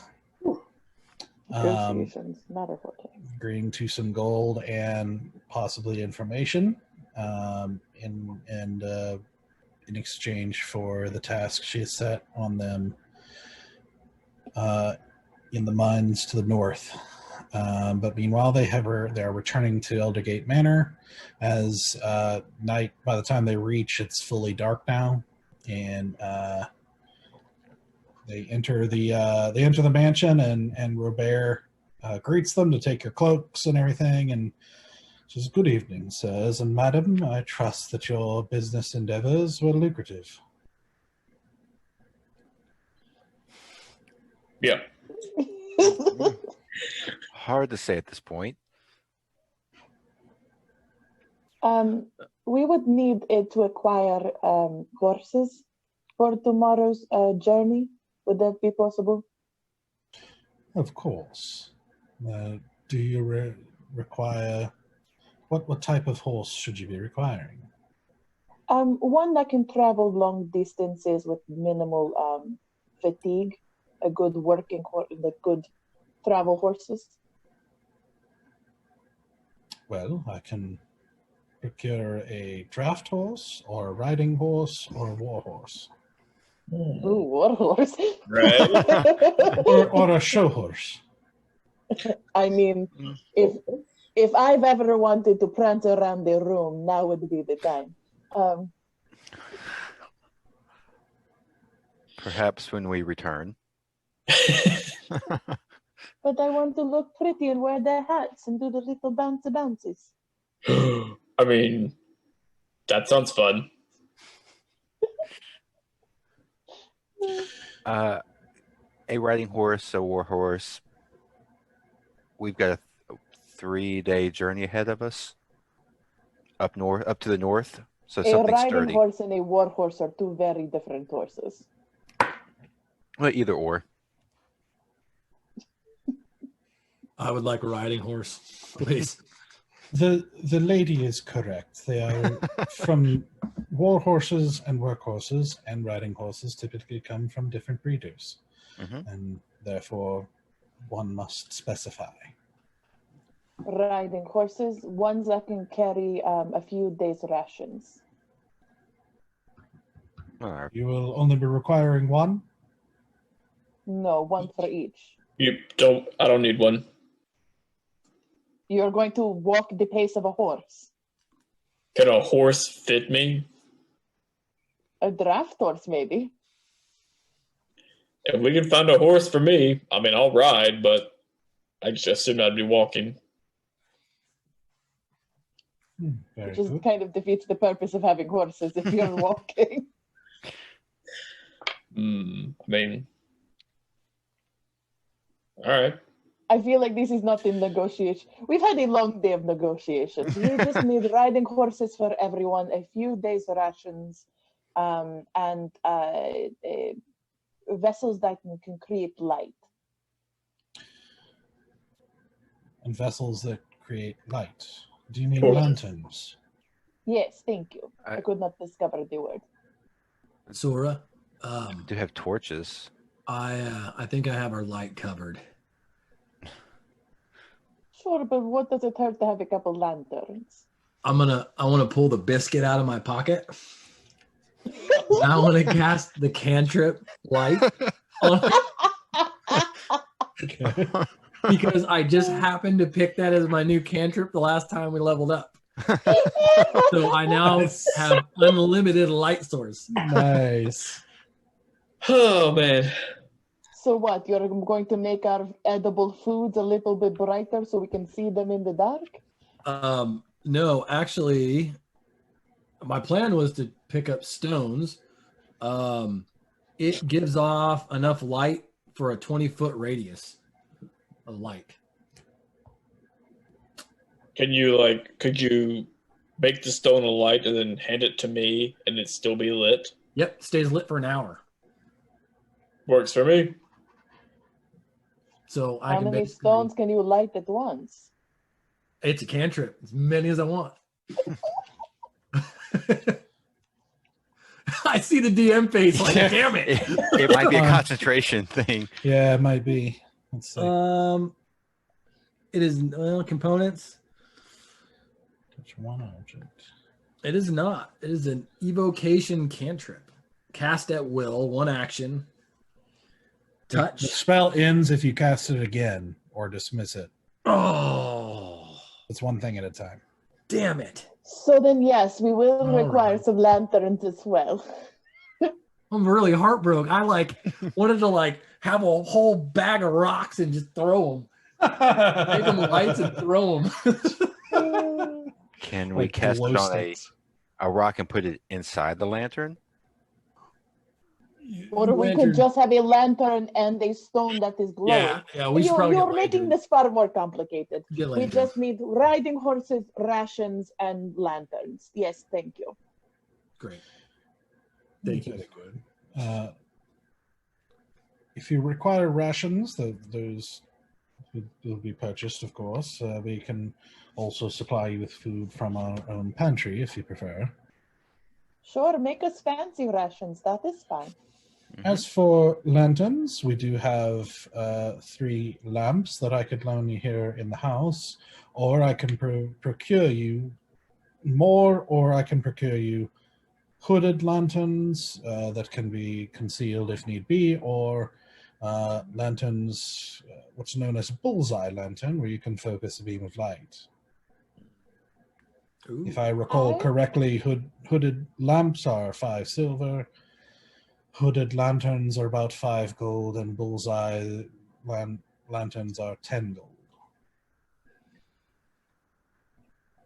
Boys, I'll take a bullseye. A lantern. I will take a hooded lantern. Let's see here. You said 10 gold for the bullseye? Yes. How much for just a regular lantern? A normal lamp is 5 silver. I'll do one of those. I will do a bullseye as well. Basically the equivalent of a flashlight, right? Yep. Sort of one that you hold, and it's like going to be a lantern still, but it's Yeah. a covering more that focused. focuses it. Mhm. Yeah. All right, so we have 2 bullseye, a hooded lantern, and a regular lantern. Sounds great. Perfect. Thank you. Very well. And you say 5 riding horses. I do believe I know of a trader who can accommodate those of a larger disposition. He nods at Bear. Oh, thank you. 5 riding horses at... Yeah, he kind of thinks for a second. 5 riding horses at 75 gold apiece will be 375 in total. 70. I thought that was kind of part of the package deal of the house. Unfortunately, the only horses we have in here are primarily show horses for the use of the Greenwoods. Oh, I'm definitely riding the show horses when we get back. A ride can certainly be arranged for you, madam. Good. And I want the fancy clothes with the hat and the things, and I want the feathers, and I want the whole thing. I'm not sure what you're talking about, but I'm sure we can discuss an accommodation. So, all right.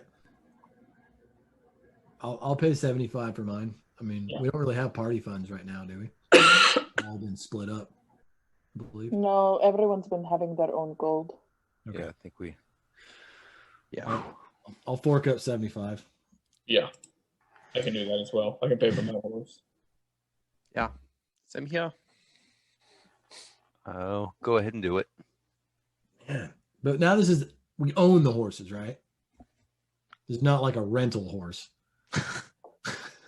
Yes, I was under the impression you wished me to purchase your horses. Okay. Is rental an option? Be able to stable them here? I want a lovely riding horse, yes. Ah. All right. We got some ponies. Yeah. 5 I want riding mine to be horses. black if possible. Oh, I want a black horsey if I can have one. I get to name my horse, right? Oh, we definitely get the name of our horses. Yep.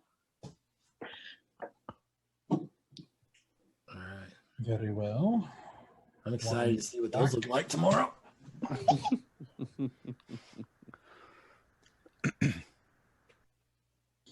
Very well.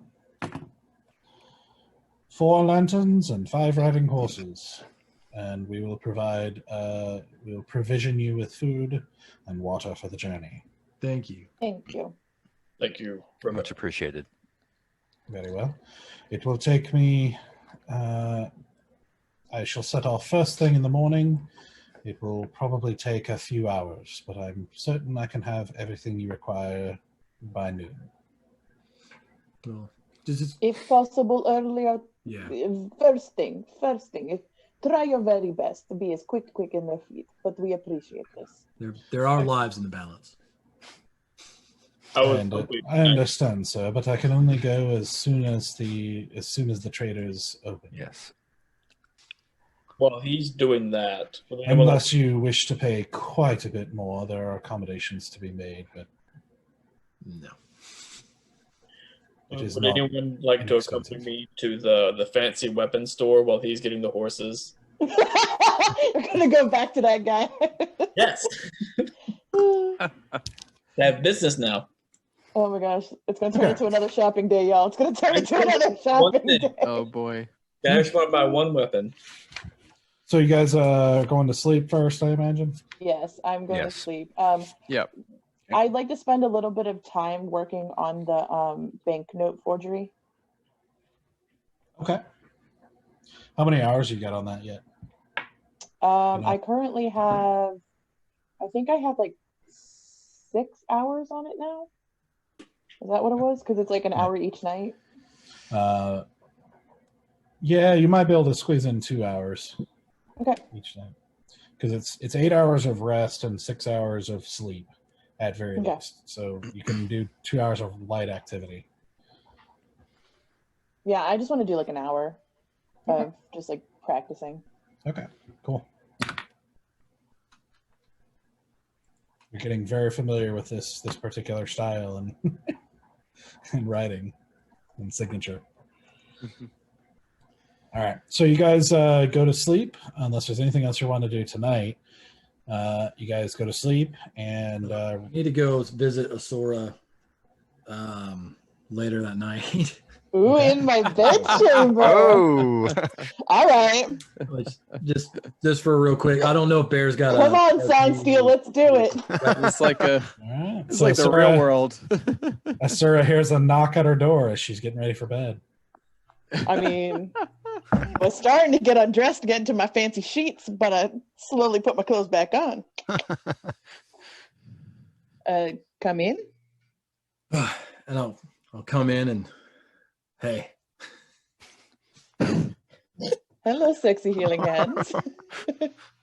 Can I help you? I hope I'm not interrupting. I felt kind of bad lately of that with our last adventure with the kids. And anyway, here, and I'm going to hand her the bundle of arrows, the quiver of arrows that I bought and have been working on. Like, I feel like I've kind of been messing up lately, and so I got these for you. And I'm going to hand her the arrows. Do you want to describe them for her? So they're just normal arrows, but towards the about 3 inches in from the feathers of each one, I have inscribed words, and each arrow has a different word on it. And I will send you in Slack a list of the words. There are a bunch of random words of like die and boom and onomatopoeias and stuff. But basically, you can send messages, or when people look down at the arrow protruding from their chests, you can give them their last words. This is the greatest thing I've ever in my whole life had. This is so good. So I'll send you the list, so when you shoot, you can choose whether they're worded ones or not, and what you say when you send it to them. Okay, thank you. But in game, Asura is she's a little unsure what to do. She has not ever received once before. So she doesn't know how to respond to it. That's okay. I don't wait for your response. I turn around and walk out after hand. Wait, but I want to. Okay, so I put them down on the bed, and I actually like want to go to your room. Oh no! Not in that way. Calm down. All right, that's fine. I'm gonna run after you and like knock on your door. Okay. Yes. Thank you for the gift. You- It is very kind. You're welcome. And I just shut the door. And I'm just gonna slowly walk with my way back to my room, just like looking over my shoulder, like the hell just happened. And then I'm gonna go into my room and I'm gonna look at all my fancy new words of doom. All right. So you guys go to sleep in very comfortable beds. I mean, Feather, like, this is probably more comfortable than any of you have ever slept in. Like, this is like the fanciest beds of the like highest quality down feathers, and you just kind of sink into it and everything. And these you know, you didn't realize that they made sheets this soft or how they made them. It's kind of like sleeping on a cloud. It's very, very, very nice. And I slept outside in the tree, or by the tree. Which is not as soft. No, not nearly as soft. But what you're comfortable or what you're accustomed to. And so you all sink into, you know, a comfortable sleep with, you know, kind of shadowed by your encounter with Hadressa and thinking about the task ahead. You wake in the morning and, you know, get going for the day and notice that Robert is gone. And so, you know, he's gone out to get your stuff for a few hours. So is there anything you're wanting to do before you leave? Yes. Again, the invitation is extended. If anyone would like to come with me to Impenetrable Beauty, the fancy weapon store, I'll be making a trip real quick, buying one weapon, be right back. Yeah, I'm not going to do that, but I'm going to go buy just a very simple leather cord. Okay. That does not need to be RP'd at all. No.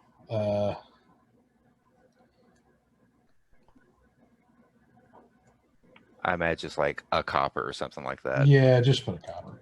Yeah, actually, so. I mean, I really want to go to Oak and Anvil, but that's a whole sidetrack. Yeah, you guys can do whatever you want. You got a few hours, so.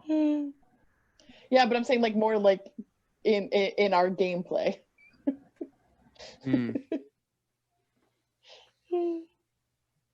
That's up to you guys. I mean, the if there are any viewers right now, these are stores that they have visited before in the test streams, but the viewers haven't seen them yet. So yeah, they're just a matter of whether we want to try to get to the encounter tonight or not, which is fine. I'm just really excited for this adventure. I mean, I definitely want to go back to the Oak and Anvil, but I'm really excited for this adventure. I want to go on adventures. Yeah, I do too, actually. Yeah, you talked about the Oak and Anvil. You also talked about Easy. You talked about going back to wear a dragon. Mm-hmm. Well, how much gold should we all have? I just want to double check that. Oh. We spent 75, but we had not much. I had like 100 gold, I thought. Yeah, I don't have much left after the horse and the lantern. Yeah, to wear a dragon's a little too pricey at the moment. I'm pretty sure it's more than 30 gold for me to get something. So probably I'll just smoke my pipe and read some. Oh, a secret pixie. Or the secret pixie. That's true. if he'll let you back in. If they'll let me back in. He's probably got a poster on his wall now of you. It's like, don't let this person back in. I'm gonna have to do one of my spell slots just to alter my appearance, just to go in there. All right. Well, while you guys decide, Bear, let's take you to Impenetrable Beauty. Anybody else going with him? I'll go with them. Okay. Oh, you're gonna love it, easy. They have so many weapons. It's like wall to wall, literally weapons. It's amazing. As a visit, I don't use weapons as often, but it's for barbaric reasons. I will use it once in a while. Yeah. Well, I'll buy you. We'll have to buy you like a sword or something. I swear, it's the best feeling ever. Okay, I understand. All right. So you guys, this time it doesn't take you very long. It's only a couple blocks away. Being in one of the little shopping, kind of smaller shopping areas of the Leaf District, and you come up to this shop that's in it's in a area that is you might even call it cute in a way, where it's like, each shop front has like a little outcropping roof, and there's well cared for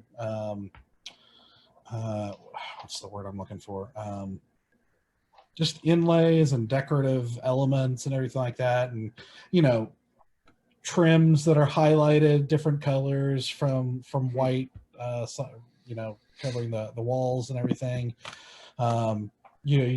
It's a very kind of appealing little boutique shop area.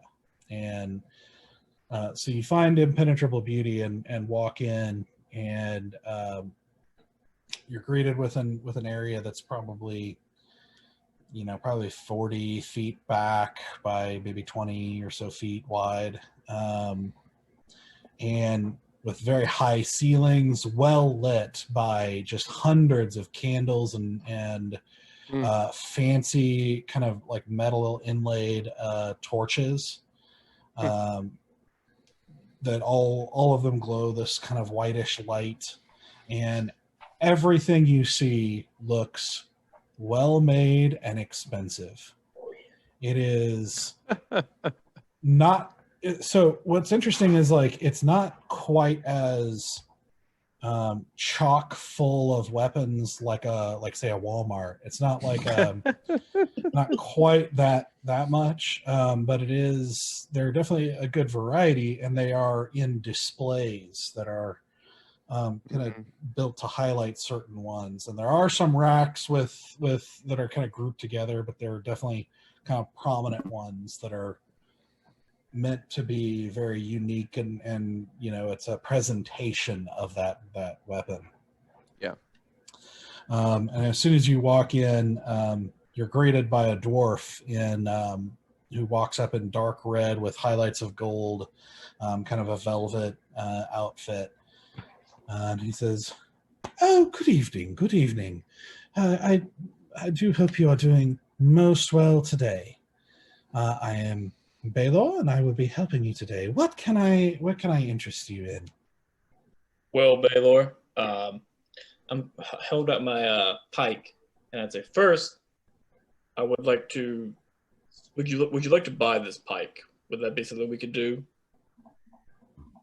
Oh, I'm going to buy a weapon, but he takes it from me and kind of looks at it, and was like, well. You could see kind of like blood stains on the on the tips up top. Still and fur, still hair stuck to it. Yeah. Well, I'm afraid this is not really the kind of weapon that we typically deal with here. You might try in the central marketplace. don't even worry about it. I was just curious if it was an option. But really, I would like to buy. What do you have in like your Morningstar and Mace area? Morning stars and maces. Yes, I see. Well, walk with me this way. And he leads you a few aisles, like past several different, displays, past an ornate carved staff, a really carved, like an inlaid sword, and a bow that's pitch black, like you've never seen anything quite like it. It's there's a couple of number of different things like that, to a one where there's a display where a mace is on there, kind of in a couple of wood pieces so that it sits at an angle. And what you see is a very fine leather spiral. Actually, he describes it to you. It's like, oh, I think you're going to love this piece. You can see this is some of the finest leather, tanned 5 times over, so it's soft and maintains a grip and comfort that is unparalleled under your hands. You see, it is woven in a very unique spiral outlay that in and of itself, the handle alone takes 2 days to complete. Then it is tied off with horsehair from the finest of mares. Then you'll see it is made with folded steel that takes roughly 100 hours to complete in total, and that's not even counting the shaping of the mace itself. This is some of the finest blacksmithy work you will ever see in the world. You see, the steel is so like well crafted that it almost seems to glow. Like it's not an actual glow, but it almost seems to just shimmer in a sense. Like it almost looks almost transparent. It's so like clean and perfectly made. And then it goes into a ball shape of that kind of equally shiny metal. But sticking out from it is, let me see if I can draw it for you real quick. Ooh, yes. Let's do some Pictionary. Let's do this, y'all. It's a jackal. It's a jackal. It's a jackal. It's a jackal. It's a jackal.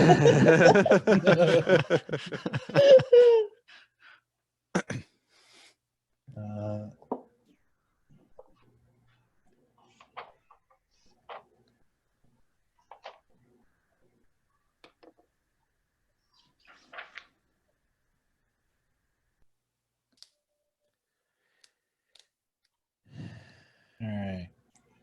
So coming out from this circle in 4 different directions are blades that are shaped something like this. Oh, yeah. And on the edge of, for about, like maybe an inch, like of the edges of these curved areas of this blade, it's got this sort of polished orange, like yellowish, it's like a little bit more orange than gold, but it's got that kind of sheen that gold has. To kind of create this effect of like a sun. And he says, so this is also made of the finest folded steel, and you'll see it might surprise you to know that the orange parts are built-in steel, very carefully folded in with certain chemicals to give it this golden sheen while still maintaining its edge the same way that the finest steel in the world can. Unlike some weapons that are tilted with gold that soften and don't stay sharp for with the slightest brush, this will stay good and sharp for any sort of demonstration or endeavor you see fit to use it on. It is one of the finest maces ever made in the world, and it is called the Star of the North. Oh, I love that name.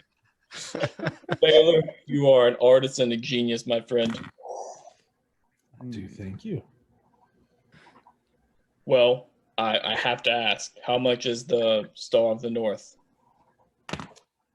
Yes. A discerning individual always asks the price. Yes. Well, this one, let's see. For this one, it would be about. I'm looking at the price here. Hold on. 210 gold. No! What did you expect? You're at the bougiest weapon store. This is the highest end it gets. You might have to sell your hat. I'm actually surprised it's that low. Really? Oh man. Probably not even a +1. Well, it's not magical, so it's, Oh, okay. Yeah, still- it's a standard. Yeah. Well, I guess I should ask. Do you have anything that's like a lot cheaper than this? Well, of course. What sort of budget do you have? Those damn horses that a store had to buy. Oh, my horse, whatever. Do you have anything around the 80 gold range?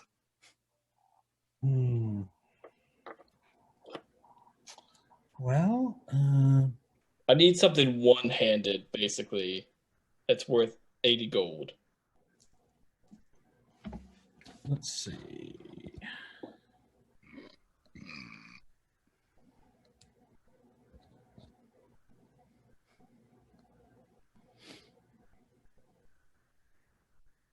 I'm looking.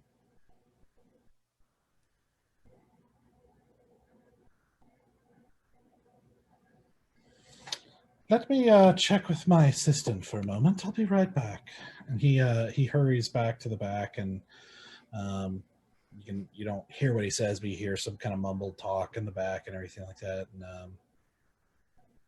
And they come back out, and he says, "Well, we did have a new shipment come in from a certain individual who, well, he died, unfortunately, passed on, and we were able to acquire his estate, and he had a small collection. Sorry.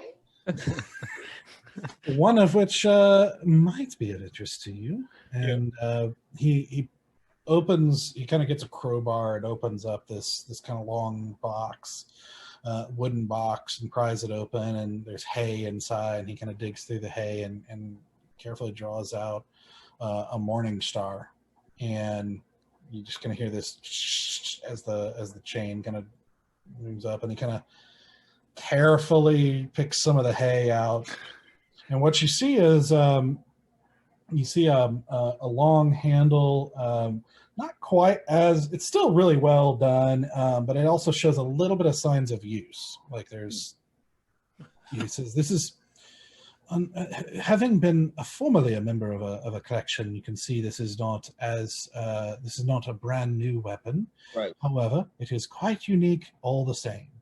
And you can see this is still fine leather that has endured use and stayed in perfect working condition. Indeed, you might even say it's been broken in properly. Then this is still fine steel that will last you quite a long time. But the unique part of this one, and he shows you, this one has a smaller, ball with kind of they're little spikes that look like fins, almost. Okay. But they're blue. Ooh. He says, what makes this piece particularly unique is how the blacksmith managed to procure, sharpen, which takes quite a bit of effort, and weld into the steel dragon scales. And these are blue dragon scales from a young blue dragon that was slain somewhere in Northfire during an expedition. And it is quite the rare find. Yes. This one, seeing that it is, not a brand new weapon and all, I believe I could let this one go for 80 gold. Oh, jackpot. Well, I mean, if you must let it go, you gotta let it go. I'll take it off your hands. I'll take the dragon Morningstar off your hands. I'll do it for you. Very good, much appreciated, sir. Would you like me to box it back up, or would you like to walk out with it? Oh, I'm gonna walk out with it, Baylor. You know me. I do now, sir. Very good. And so he takes the gold from you, so mark off 80 gold, and writes out a parchment and seals it as kind of a bill of sale, and gives it to you, and says, unfortunately, one last note of this one. Since this one was pre-used, it did not come from me or one of the makers that I associate with. Unfortunately, if this weapon had a name, it was lost in transaction. But I see that as an opportunity for you to name your own weapon. Yes. Ooh. I look at it, and I look at like the dragon fins, and I'm like, I will call you the Blue Dragon of the North. Very good, sir. Very good. Yes. It's quite verbose. I'm sure it will ring fear in many of the ears of your enemies. It will. Me and the Blue Dragon of the North. And I'm like,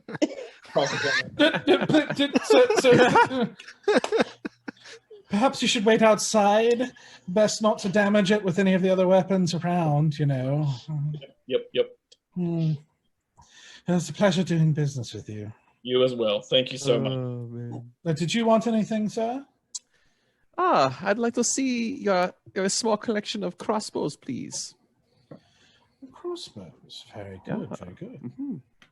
Like one I can fit on my wrist right here. One that's like size, I don't know what wrist sizes are. Medium? Yes, of course. A hand crossbow. Let me see.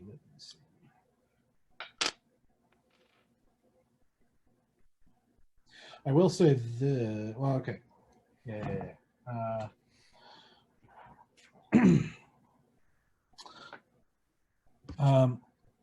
So he walks you over to a collection. There's like a little section of the wall where there are different crossbows hanging on there. Mm-hmm. And he takes one down, and it's got you can see this one. This is much like the bow that you saw passing by. I'm sure it caught your eye.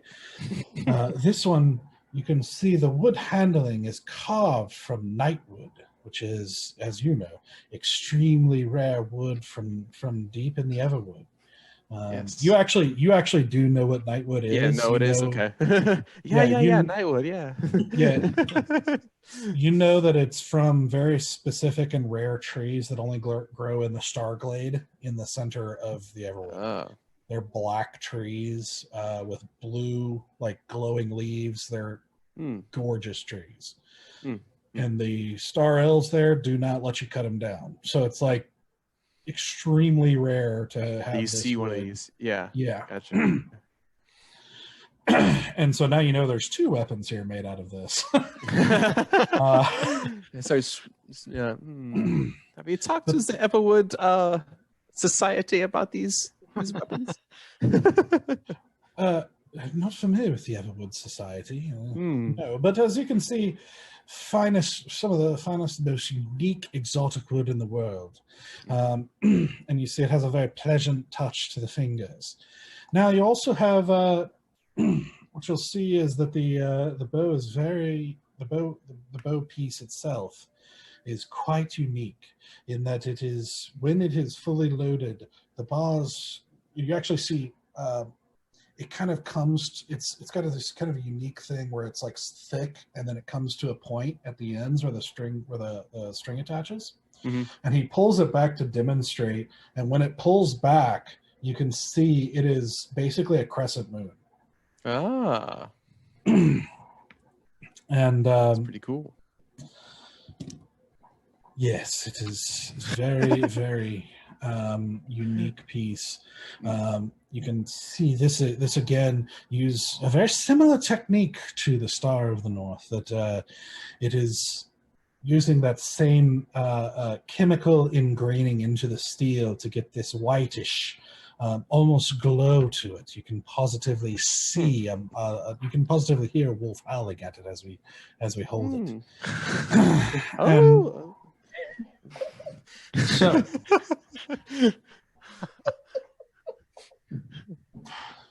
a hand crossbow of this caliber will run you about 250 gold. You got that right, easy. I'm I'm gonna have to go back to the bank to figure this one out. Well, I had to had to keep my eye on you, sir. But I'll be back again for that crossbow. Not today. Well, I would hurry. I mean, a piece like this probably won't stay around for terribly long. It's quite unique, Well. you know. But I understand you must make your arrangements, and if it is not here, I'm sure we'll find something else incredible to catch your eye. I believe you, good sir. Are you ready, Bear? Are you happy with your dragon friend? I'm just looking at my morning star. Huh? Yeah. Huh? If in the meantime you need a hand crossbow of more utilitarian needs, I suggest checking with a blacksmith or weaponsmith, perhaps the oaken anvil. They would have more utilitarian ones. If I'm not mistaken, I think around 75 gold. Ah, that's good too. He was a good man, Bella. Well, I try to be, as do we all. Well, I wish you fine gentlemen a good day, and it was an absolute pleasure doing business with you. You too. Vita Zane. All right. So you guys head out. So are you going anywhere else? Are you going to... Let's go back to meet up with everybody else back at the manor. Okay. Anybody else? Nope. I was ransacking the pantry while they were gone. No, I mean, like, part of me wants to go to the Oaken Anvil, and then also part of me wants to go to the Golden Kieran, but I think I'll just hold off for now. What was the second one? Golden Kieran, the apothecary. Oh. You want more poison stuff. Well, you got the time in game, so... And I mean, we're not going to... I'll tell you, we probably won't start a battle or anything but at this point. Well, because I still have the remnants of those bundle of sticks from the shambling mound. I don't know if the apothecary would care about that or not.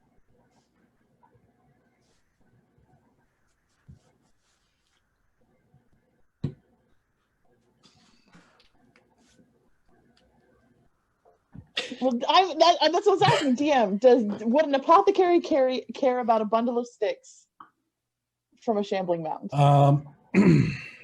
I mean, you don't know for sure because you don't know much about shambling mounds or... I don't know anything about shambling mounds. Or being an apothecary, really. No, I'm good. I'm good. I mean, as far as you can tell, the sticks aren't magical, as far as you can tell. But you don't know kind of what that means to anything. I'm good. I'm good. Okay. So nothing else before you leave? Nothing I need. I just want to meet my horse. Okay. I like animals. All right. Which that's why I'm raiding the pantry, by the way. I'm looking for apples, herd horses, apples, and sugar cubes. And carrots. Carrots, yes. Mm-hmm. And I'm they really like candy canes. With if you can find a candy cane, horses love candy canes. I'm gonna load my pockets with horse goodies in anticipation. He's gonna make an animal friend. Like one way or another, it's gonna happen. Okay, so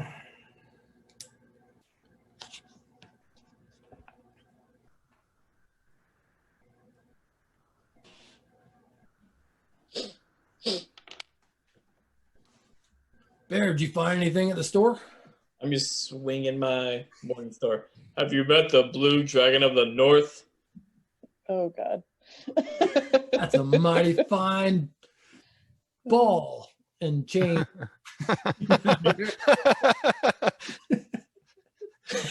It will help us most excellent on our journey forward. I feel like you learned the difference between a thrift store and a vintage shop.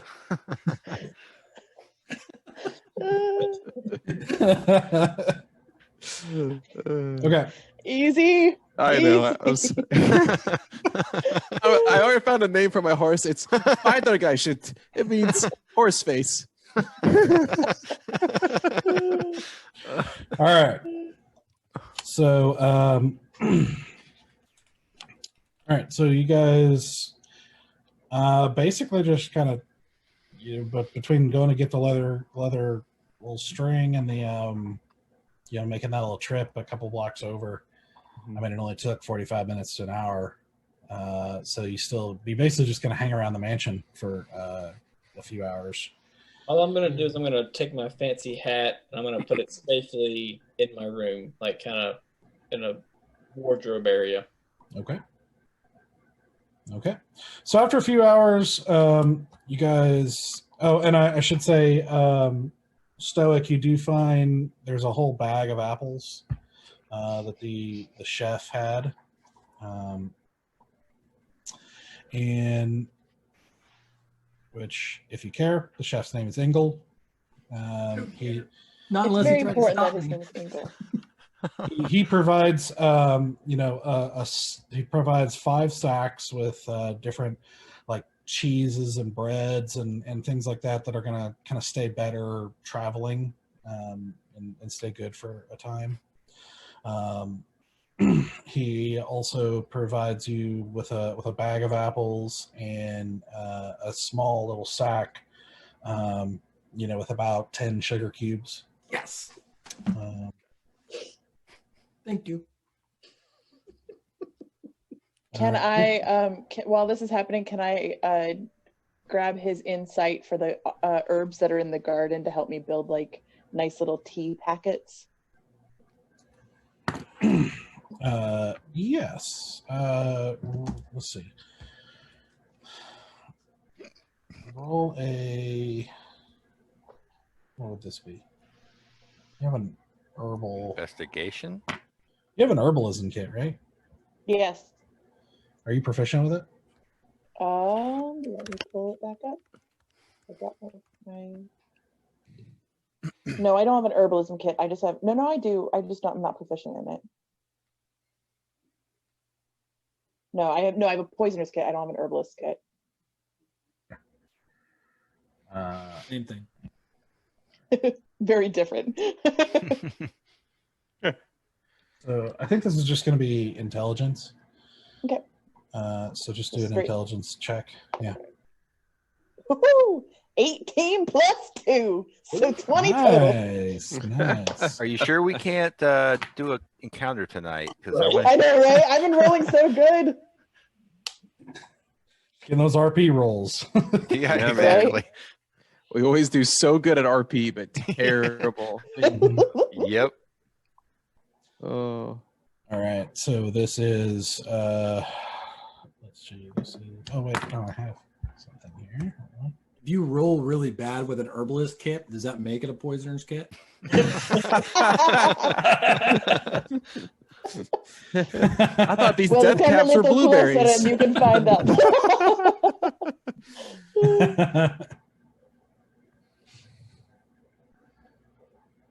All right.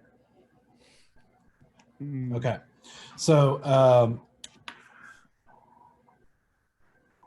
so the chef, so Ingle basically, he gets excited when you ask about it because he basically is like, oh, no one ever asks me about my work and no one ever cares. They just want to stuff their faces.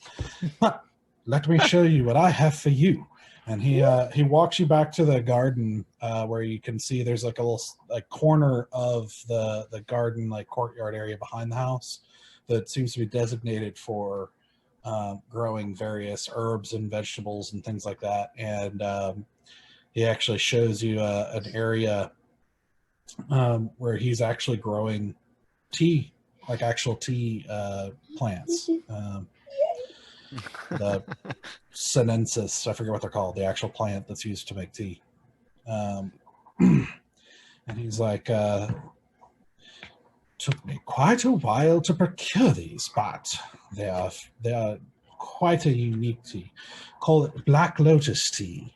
And It's a favorite among the nobility, especially when Greenwood has guests, because it sounds just a bit dangerous. Not actually dangerous, but, nobles. They like to feel like they're living on the edge without actually leaving their dining room. And so, Black Lotus you'll see it has a very layered flavor, full of herbal bouquet with just slight notes of spice intertwined in the mix of those layers. I think you'll find it quite complex and quite lovely. Thank you. And so I'm most excited. So he literally pulls off some leaves and everything, and then takes you back into the kitchen where he gets a mortar and pestle and actually grinds it up, and gives you a little pouch. It's probably good for about 5 cups, and gives it to you. And Thank you very much. Very happy. All right. So after that, Robert returns, and he comes inside and gives you each the lanterns that you ordered, and so you can mark those down. Then he leads you out into the kind of front area. And he's right inside the gate of this courtyard is an area that's not as well kept of a lawn that seems to be for kind of staging for receiving people and that sort of thing. And you see 5 beautiful horses. So you see Asura. You have there's one that is pitch black. Not even a white patch on the forehead. I mean, black. Yes. Which he kind of proudly Madam, your pitch black horse. Thank you very much. As to the others, it will be up to you to pick. And he gestures, and you see one of them is white, just a really pretty white color with just a little bit of a brown spot on the forehead. You see one that is kind of a darker brown that's kind of like a dark amber color. It's got a nice sheen to the coat and everything, and just a really good color. See another one that is gray with little bits of speckles of kind of charcoal throughout it, and then another one that's a really light kind of golden tan with a more blonde mane. They're all the same size. I'm sorry. The where is it? The gray speckled one is noticeably larger and has hoofs that are kind of larger than the others and everything. And he gestures to you and says, "This one I got from a very special trader who typically trains draft horses, but he has set aside a small number of them in any given herd for larger clients who need a larger accommodation. They're very special horses." But Okay. That's the one I had my eye on anyways. That's perfect. I figured as much. I have a good eye for such things. You do, Robert. Thank you. I'll inspect the white one and say, "Oh, it's a Sean's fair to guess it. It's a beautiful horse face." Okay. So we got the brown and the golden brown. Dibs on the blonde. Well, I think so. Yeah, there you go. All right, so Valen, you got the dark brown. Awesome. I will call you Carl. Coral. Coral. Carl, is that what you said? Carl. I'm gonna give Carl an apple. Oh man. Okay. I'm gonna pet him. Yeah, what are you guys naming him? I'm gonna Pesci. go over to mine and pet him "Sir or madam, what is your name?" And I'm gonna put my ear up to him, and I'm like, Bruce Springsteen it is. Springsteen. No. Oh, no. Bruce? Bruce Springsteen. Okay. Oh no. Oh, God.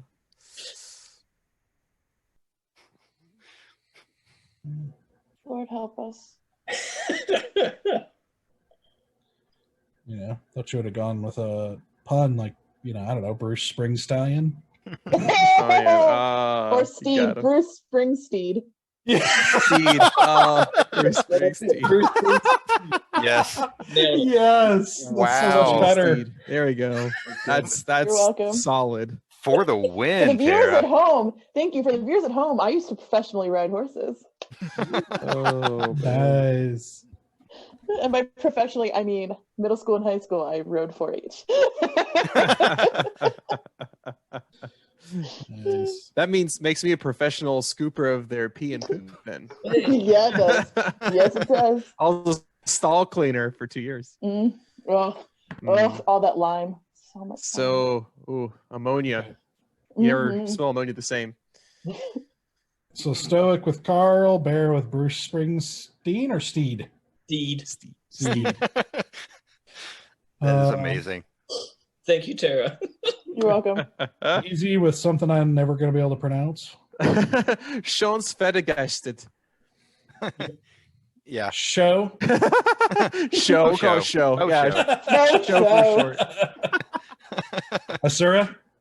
Keshi, Keshi. Keshi. Keshi. All right. And then Valen? Oh, wait. Well, it's going to earn its name. Okay. Valen and the Nameless Horse. Yep. Nameless horse. All right, horse. When there's on a horse with no name. Oh, you were gonna call it a roach? Yeah. Roach. Roach. All right. So, with the riding horses,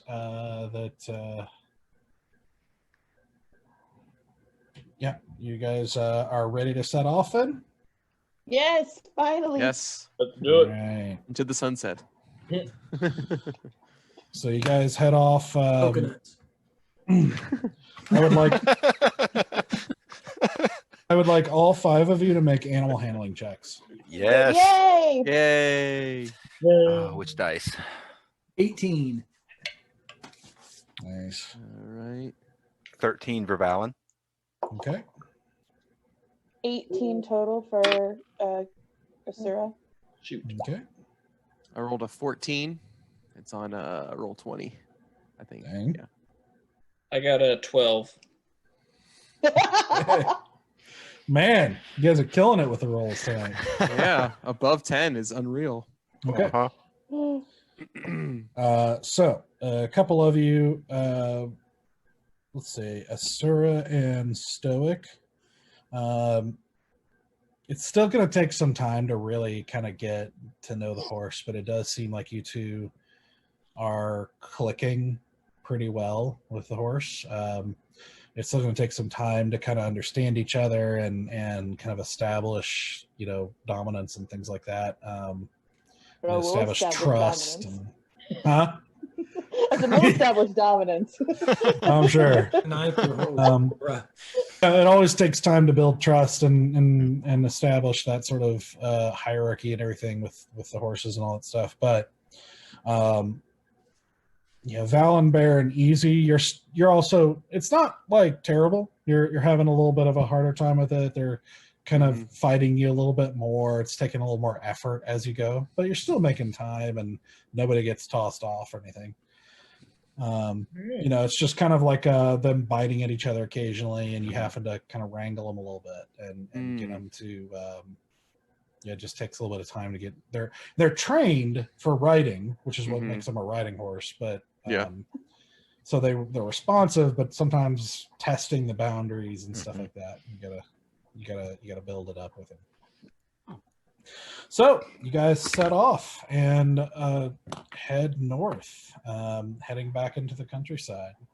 Noticing a little bit this time more that the leaves are starting to change as you're heading into fall. As the heat of summer is starting to, looks like the hottest days might be gone for good. You are you just get a little bit of a cool breeze right now. It's a pretty comfortable temperature. For you. Yeah. So it'll take about a day and a half ride from here. Now we can start measuring in horse pace. Yay! So fast. So you travel the rest of the day and set up camp for the night, I assume? Yep. Keeping a lookout, keeping a watch. That's right. Keep the watch. Riding horses. Have a home. Living the dream. Still an uneventful evening. Oh, thank Nice. I think during that night, I just kind of off to the side, I take that leather cord. I tell me if I'm wrong on this because I don't know what the holy symbol looks like, but the Ixie holy symbol I've got, I basically fashioned a necklace out of it. Nice. And yeah, so now I am wearing a necklace of Ixie. Wow. Okay. All right. I'll figure out what that. I'll try to get you what that symbol looks like. Okay. At some point here. Thank you.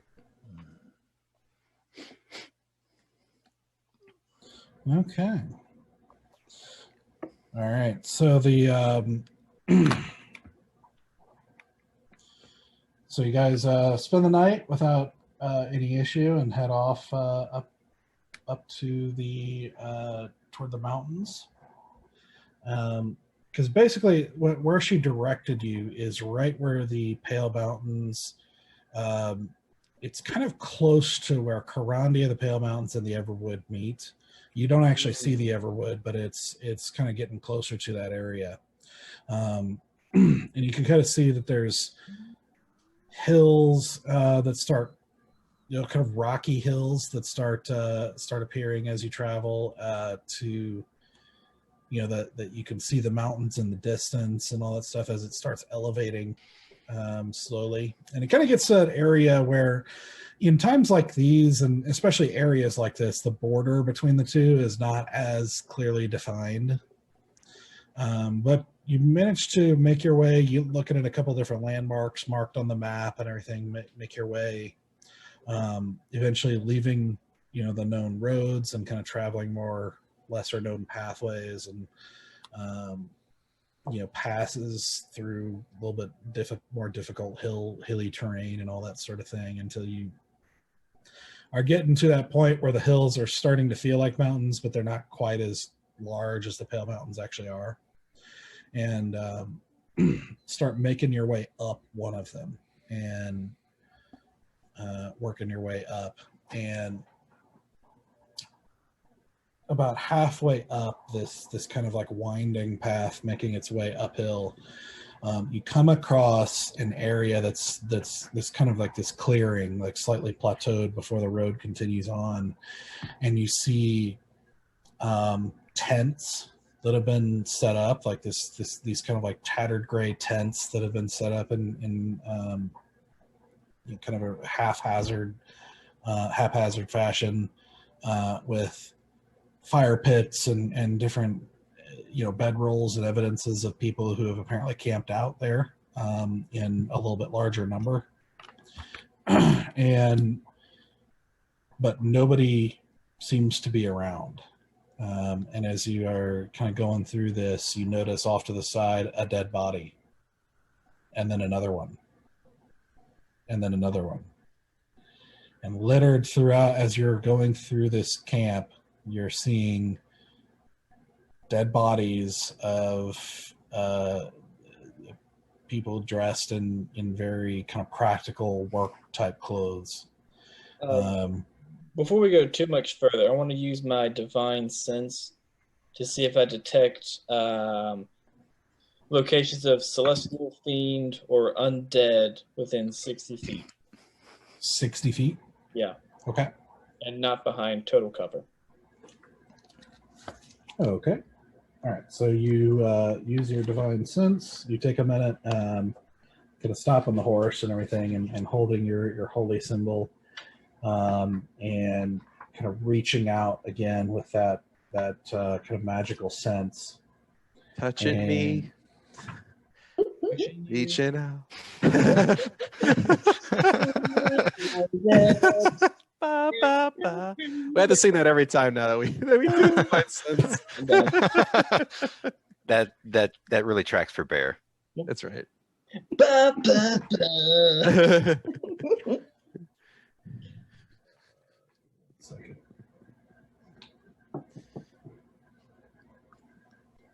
Finding fiends never felt so good. Man,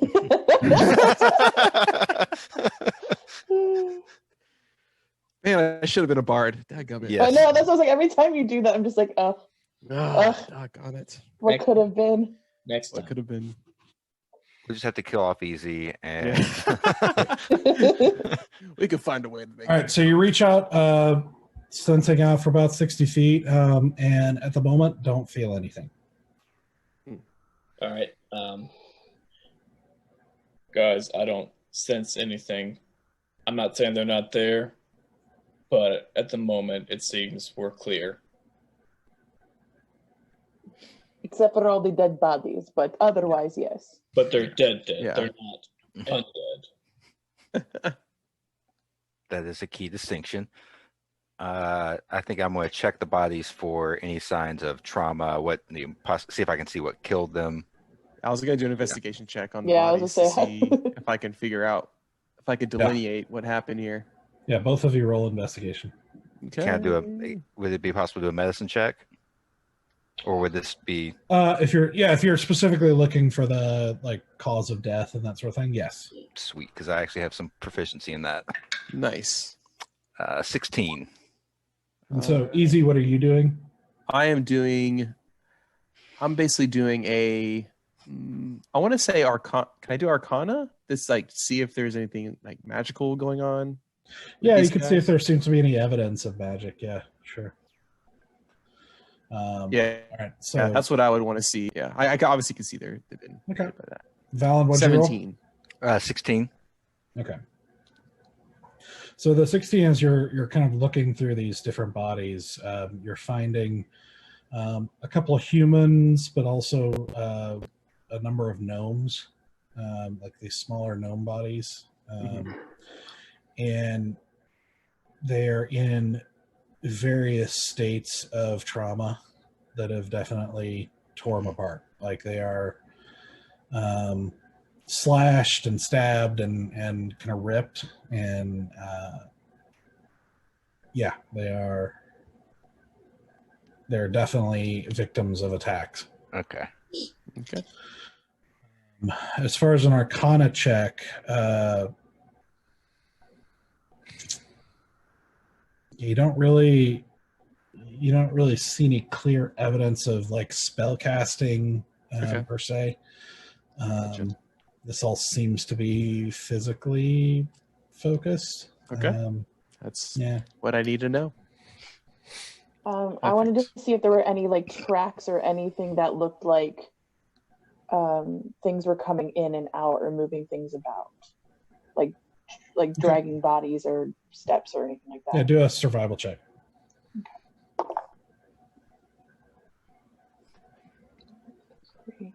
So that's 14, 15, 16, 17. So 17.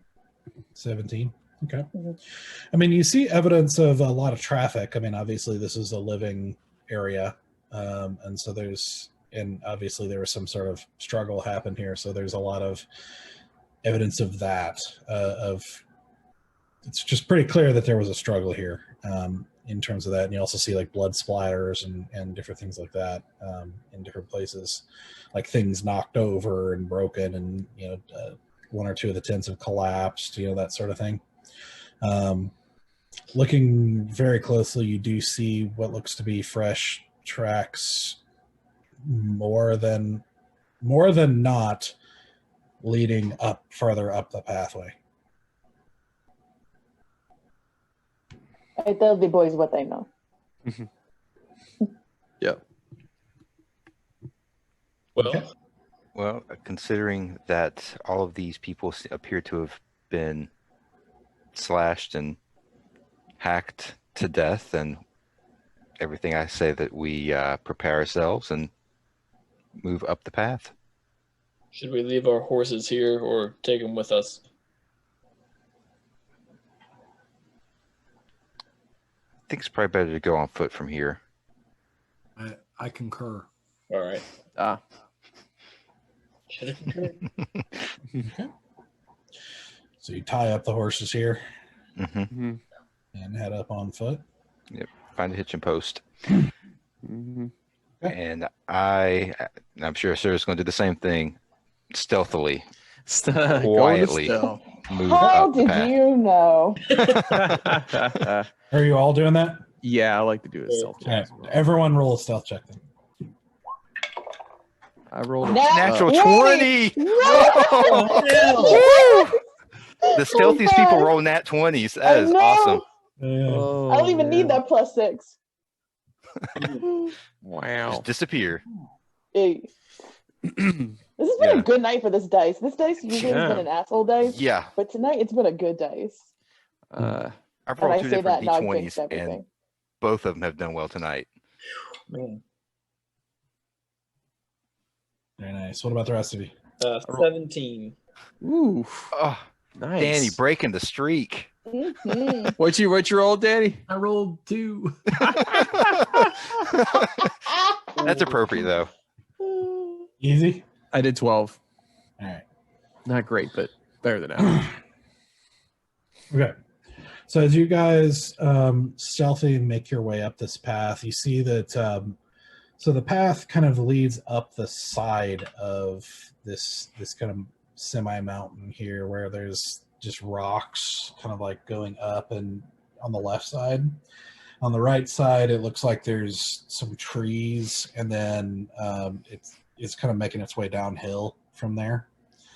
And so it's just this little pathway kind of carved into this, rocks on the top, on the left, and trees on the right, just this slope.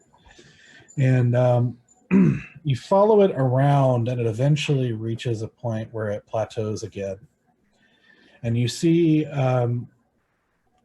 it kind of opens out a little bit into where it turns to the left, and you see this kind of like opening, or this, it's kind of set back, this cove almost in the in the rocks, where immediately kind of directly in front of you, you see what looks like a shack of some sort of shed with a couple barrels and a fire pit in front of it without any fire in it.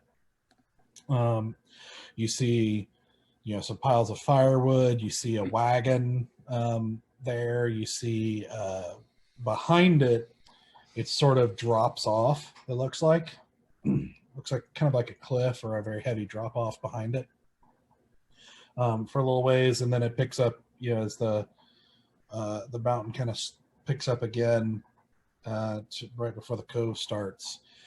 In this cove, all throughout the ground, you see more dead bodies. And right to the left, as you see in the nook of this cove, you see a large wooden door with, like beams on it that look to be the entrance to the mine that you're looking for. And in front of it, facing away from you, seems to be this sort of moving, rustling crowd of skeletons. Oh boy. Mm-hmm. That all seem to be kind of moving and shifting and everything all around, crowded around this door. And just this kind of small crowd.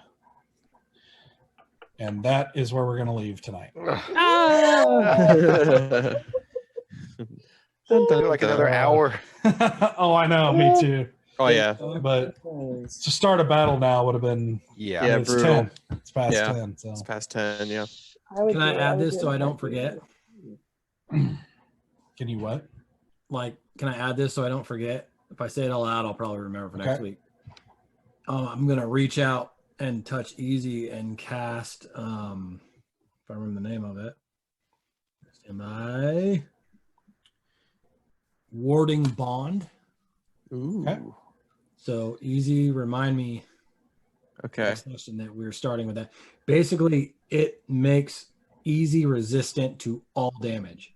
Whoa. So he takes half damage on any damage, but Yes. I also take any damage he takes. Oh, you take the damage. Correct. So it's basically splitting it between us. Okay. Interesting. Nice. I love it. Fancy. And it I lasts don't think I've read that spell, but I've never actually seen it in use. I'm excited. That's awesome. That's fantastic. I've been wanting to Pretty sweet try spell. it because I'm kind of more of a sponge. So Easy's not. Nope, I am not. I am the opposite of sponge. I don't know what not a sponge is. A Fabergé egg. I'm a Fabergé egg.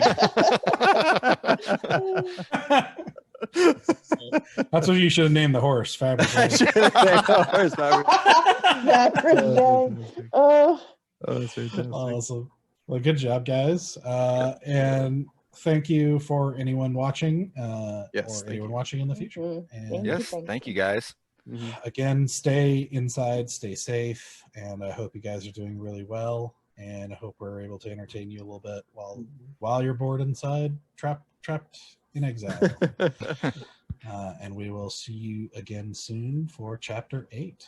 Yahoo! Thank you so Guys, much. have a good night. night. Bye. Bye.